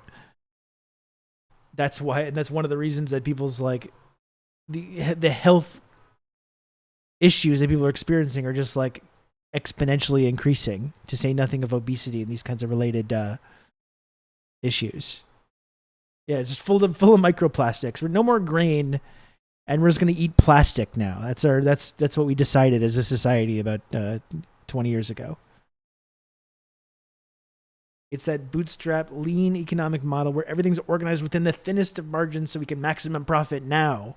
And like we were talking about this yesterday, right? It's just taking out debt. It's taking out a debt from the future. And that's eventually those debts are going to get called in. The chickens are going to come home to roost. And it's going to be not pretty when this moment actually comes. Probably the most baffling part is that we've designed our supply systems and whatnot to be unsustainable on purpose, just because it saves a buck, which is a made-up concept to begin with. Nothing about it makes sense. Nothing about our economic model makes sense. It's not sustainable. It's grotesque. It's not logical. It's completely backwards. And this is what we've been doing now for decades. And it's like we've been talking about. We talked about it with Jack Allison early in the show. We're living in the nightmare future of a lot of these policies that got really implemented in the last 40 years. And all of the economic consequences that we talk about all the time and the social problems that we're seeing are a result of these kinds of policies. It's part of the neoliberal model, coax peripheral countries away from food sovereignty to boosting commodity production, then feed them junk until they start questioning everything, and then bam, sanctions and your people starve. Yeah. Plastic is mostly carbon. I am a carbon-based life form. Therefore, plastic consumption is good. I mean, that makes perfect logical sense to me, so I don't see what the problem is. Great stuff. Really great stuff. Well, how is Honduras going to develop its technological capabilities if it just simply always acts in its comparative advantage? How is Bolivia going to develop its own local industry if all it does is export raw, unprocessed lithium? How are Chile and Peru going to develop their local industry if they simply rely on exporting raw, unprocessed copper ore? I mean, this idea that it's in their comparative advantage to forever be colonial appendages of the colonial powers. So the colonial powers export high value added products, and the colonized countries that are supposedly independent, politically, but economically, there's this neo-colonial cycle of dependency. If it's in their comparative advantage to only be resource extraction hubs, how are they ever going to get out of this cycle of neo-colonial dependency? That's the great part. They have to be able to develop their own local industry. That requires protectionist policies. That requires investment in their own local industries where they may not have a comparative advantage now, but they could potentially have a comparative advantage in the future if they can build up their infant industries through tariffs, through state subsidies, through investment in infrastructure and research and development. These are all the things that China did. Now, if China had simply listened to all of the neoliberal economists and who told them, China, it's in your comparative advantage to simply only produce toys for McDonald's Happy Meals and only produce t-shirts and only produce cheap, low value added technologies, then China never would have become the high value added technological exporter that it is now. So at every level, At every stage, these policies that China has carried out of protecting its economy, protecting its technological sectors, these are all policies that China has used to become more sovereign, so that now it is in China's comparative advantage to produce many of these products, and it's no longer in China's comparative advantage to instead waste the human capital that it's developed on producing textiles when these engineers can make Huawei phones. So China has been able to get out of this trap that so many formerly colonized poor countries are stuck in. And that's exactly what I'm interested in studying and learning more about and reporting on here at Geopolitical Economy Report. Policies like... I got it. I think I got it now. Red mais. But thank you again for supporting the show. I really, really appreciate it. Like, for instance, the Chinese government required... If you like China so much, why don't you just move there? No, not like that. Not like that. Congratulations to Ben for sticking to his principles there. Foreign firms that were investing in China to have joint partnerships with local firms and to have local equity ownership. China also, for instance, required technology transfer. And this is frequently referred to in the West as so-called forced technology transfer. But as legal scholars in the West have pointed out, this is not forced technology transfer. The foreign companies that invested in China, wanting to get access to cheap Chinese labor, getting access to the highly skilled Chinese workers, getting access to all these parts of the supply chain located in China, all of the resources and that make it easier and cheaper for products to be produced all in China. The companies that invested, the foreign firms that invested in China, they knew that one of the conditions of their investment be forced into was they had socialism to share too. technology. They had to partner with local Force firms. me, Daddy. They did so voluntarily. So it's not forced. It's voluntary technology transfer. And China used these policies to move up the supply chain of production. And now China is at the highest levels of industrial production. And China is responsible for nearly 1/3 of global manufacturing production, compared to 15% for the US. So these are all things that I'm going to be exploring more in the future here at Geopolitical Economy Report. I wanted to talk about them today because I wanted to reflect on my experience living in China, but also researching China a lot. Now, I'm not an expert on China. I'm trying to learn much more. And as I learn, I'm going to share my knowledge more and more with all of you. And we're going to be there. I don't speak fluent Chinese, so there is a language barrier. I'm trying to learn more Chinese, but it's very difficult. But this is why I'm here. Of course, today, this was very, very long. I think this is probably my longest video.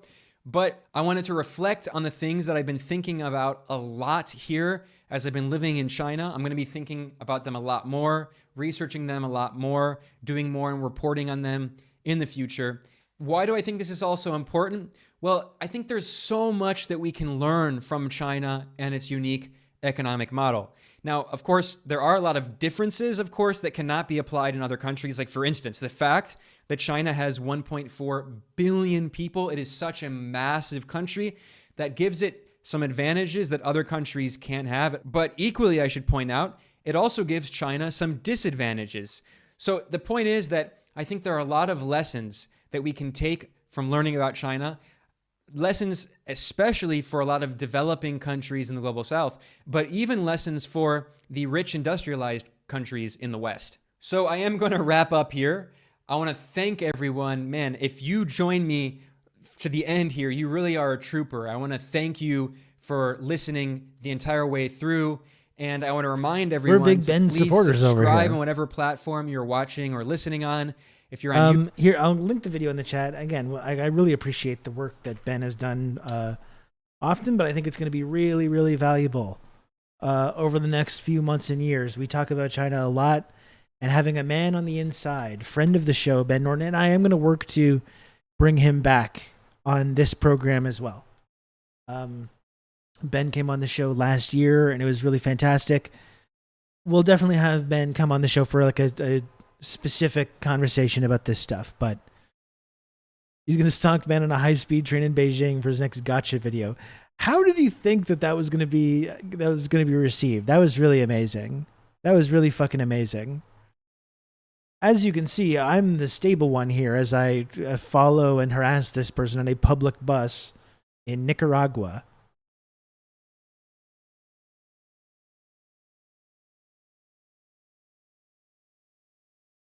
Oh, Craven, I mean, he talked a lot about the poverty reduction. The 800 million people being pulled out of extreme poverty. He did mention that in that video. It's a pretty long video. And like someone else as well was talking about the Belt and Road Initiative. Yeah, it's not the economic... This is a real Timmy said this a few moments ago. It's not the economic policy of China that we dislike.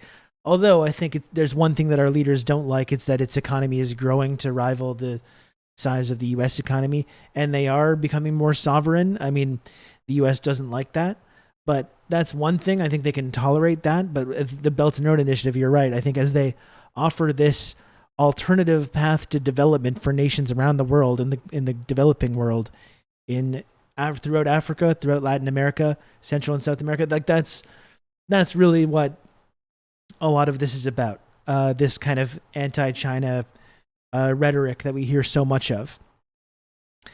And like when I talk about this, that's what I think is fascinating and exciting about China. Not just what's going on in China, which I think is cool and interesting to talk about, but that's why I think every single person that calls themselves, that if you count yourself as part of the left or whatever you want to name, you want to give assign to yourself, I think everyone should support that.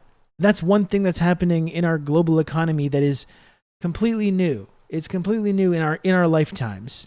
Our lifetime that's been dominated by U.S. and by the way that the U.S. is deliberately and intentionally underdeveloped places around the world, in Africa and in Central and South America, using this kind of global Monroe Doctrine to dictate economic policy. You're gonna have good old Rob to talk you through all this.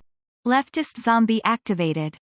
To dictate economic and social and cultural policy to these places around the world. And that's changed now. It's different. Through the Belt and Road Initiative, it's providing this totally different model for development. That is so exciting. And if you find yourself being swayed by these like China bad arguments, I think that's not wise, first of all, but like I think that's something that everyone around the world should be recognized as a really cool and new and exciting thing. Yeah, and you're right, Red Maize. It's solely because U.S. doesn't want to lose global dominance. I keep telling people like that. It has nothing to do with human rights. It has nothing to do with sovereignty or democracy, whether you're talking about Tibet or Taiwan or Xinjiang or Hong Kong or whatever the bullshit people say about people's human rights or anything like that, completely, totally has nothing to do with it. 100% based on these economic issues and the fact that China's economy is surpassing the United States, and they're now using, because of that kind of like increase in their economy, still problems, still overall a poor country, 1.4 billion people, we can remind ourselves, but that's the reason. And they're offering this alternative path to development for countries around the world. That's the reason. That's the reason that we hear all this nonstop anti-China rhetoric. It has nothing to do with any of the bullshit that the NGO and the heads and the think tankies are trying to talk about it. Nothing to do with it whatsoever. Critical Mass, 19 months tier 1. Thank you, Critical Mass, for that. I appreciate that very much. We got 2 more subs to go, folks. We are 2 subs away from the sub goal. What do we think about that? Is there a kind and generous chatter that wants to drag TRRS across the finish line and get to the sub goal today? I'm going to get going pretty soon. I got to pick up my kid from school in a couple minutes, but we'll be back tomorrow for another long stream to finish out the day. We'll be talking more about this whole like Ukraine You've just Canada become an elite connection. member of the Friendship Triangle. Oh my goodness, Sisyphus. That's actually a really good name. Sisyphus. Thank you for the 5 gifted subs. First 5 gifted subs in the channel from Sisyphus. Immediately rocketing right up to the very top, the elite tier of that Friendship Triangle system.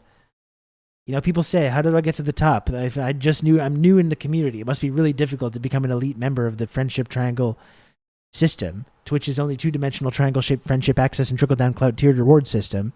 But it's actually very easy. It's very easy. And Sisyphus instantly rockets right up to the very top. Thank you for that. Thank you for the 5 gifted subs. That's very kind of you. And yeah, think tankies. That's good. That's why it says right down below me, TRRS, not sponsored by arms manufacturers. And when you hear a lot of these people talk about human rights in China and elsewhere, that are part of like the ASPI, or there's a whole network of think tanks and NGOs that promote Western imperialism, that talk about human rights in official enemy states of the United States. And every single fucking time you look into these people and who they are and who they represent, they're funded by the arms manufacturing industry. They're funded by the United States government, or the Canadian government, or the Australian government, or someone from the rules-based international order. Every single fucking time, without fail. And we don't support the think tankies here. And it's part of soft power. That's right. And it's part of Western imperialism and hegemony. And that's why I feel totally comfortable when you hear claims about human rights coming from any of these groups. If there's even a remote connection to the arms manufacturing industry, that's why I just say, I disregard it. I just simply disregard it. And a lot of people in this, the Western independent progressive media still have a hard time with this one. They say, oh, no, it can't be seen supporting authoritarianism, or we've got to support these dissident ethnic groups and blah, blah, blah, blah, blah. But it's like, no, when I hear information, narratives that come from these arms manufacturer linked think tanks, I simply disregard it. And I say, no, thank you. And I just don't think about it. And I also start asking myself questions about what motive people have to spread these kind of messages. And that's the kind of analysis that we have over here on TRRS. What a great day for TRRS. We had a great conversation with Jack Allison earlier. That was fantastic. A bit of a bumpy start, but no problem. No problem at all. We made it to the end of the day. Thank you so much for everyone that has supported the show today and every day and always. I will be back tomorrow, and we will dive more into the whole Canada-Ukraine connection and Chrystia Freeland and Alberta and Nazis and all that good stuff. We'll get right back into that tomorrow.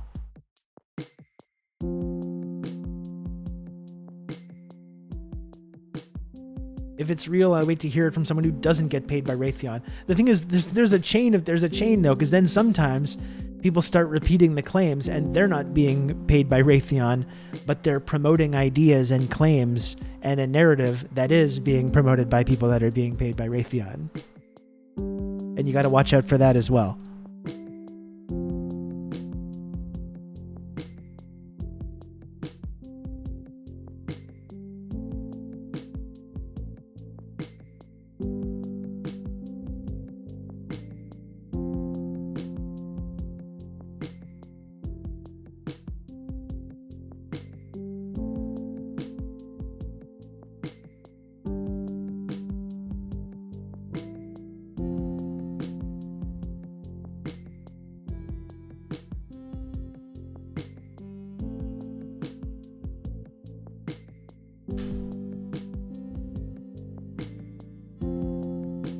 I'm going to raid popular Twitch user Carter.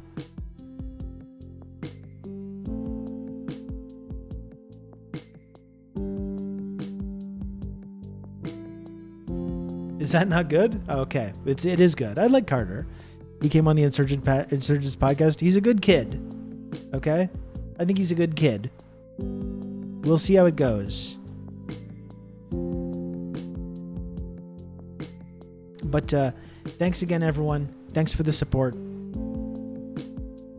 Yeah, Carter's a top she guy, I think.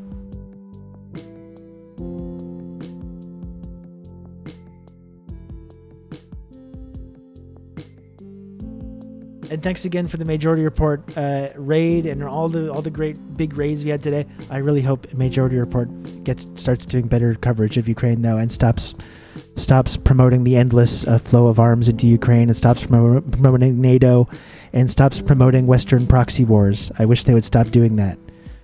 I'm so sorry. I'm not trying to cause drama. I really wish they would stop promoting Western proxy wars on the Majority Report. I really appreciate the support and the raids, and I like that Majority Report community members come in here, but I would like them to stop supporting Western proxy wars and NATO. I think it's not good to do that. It's not good. I hope they please stop.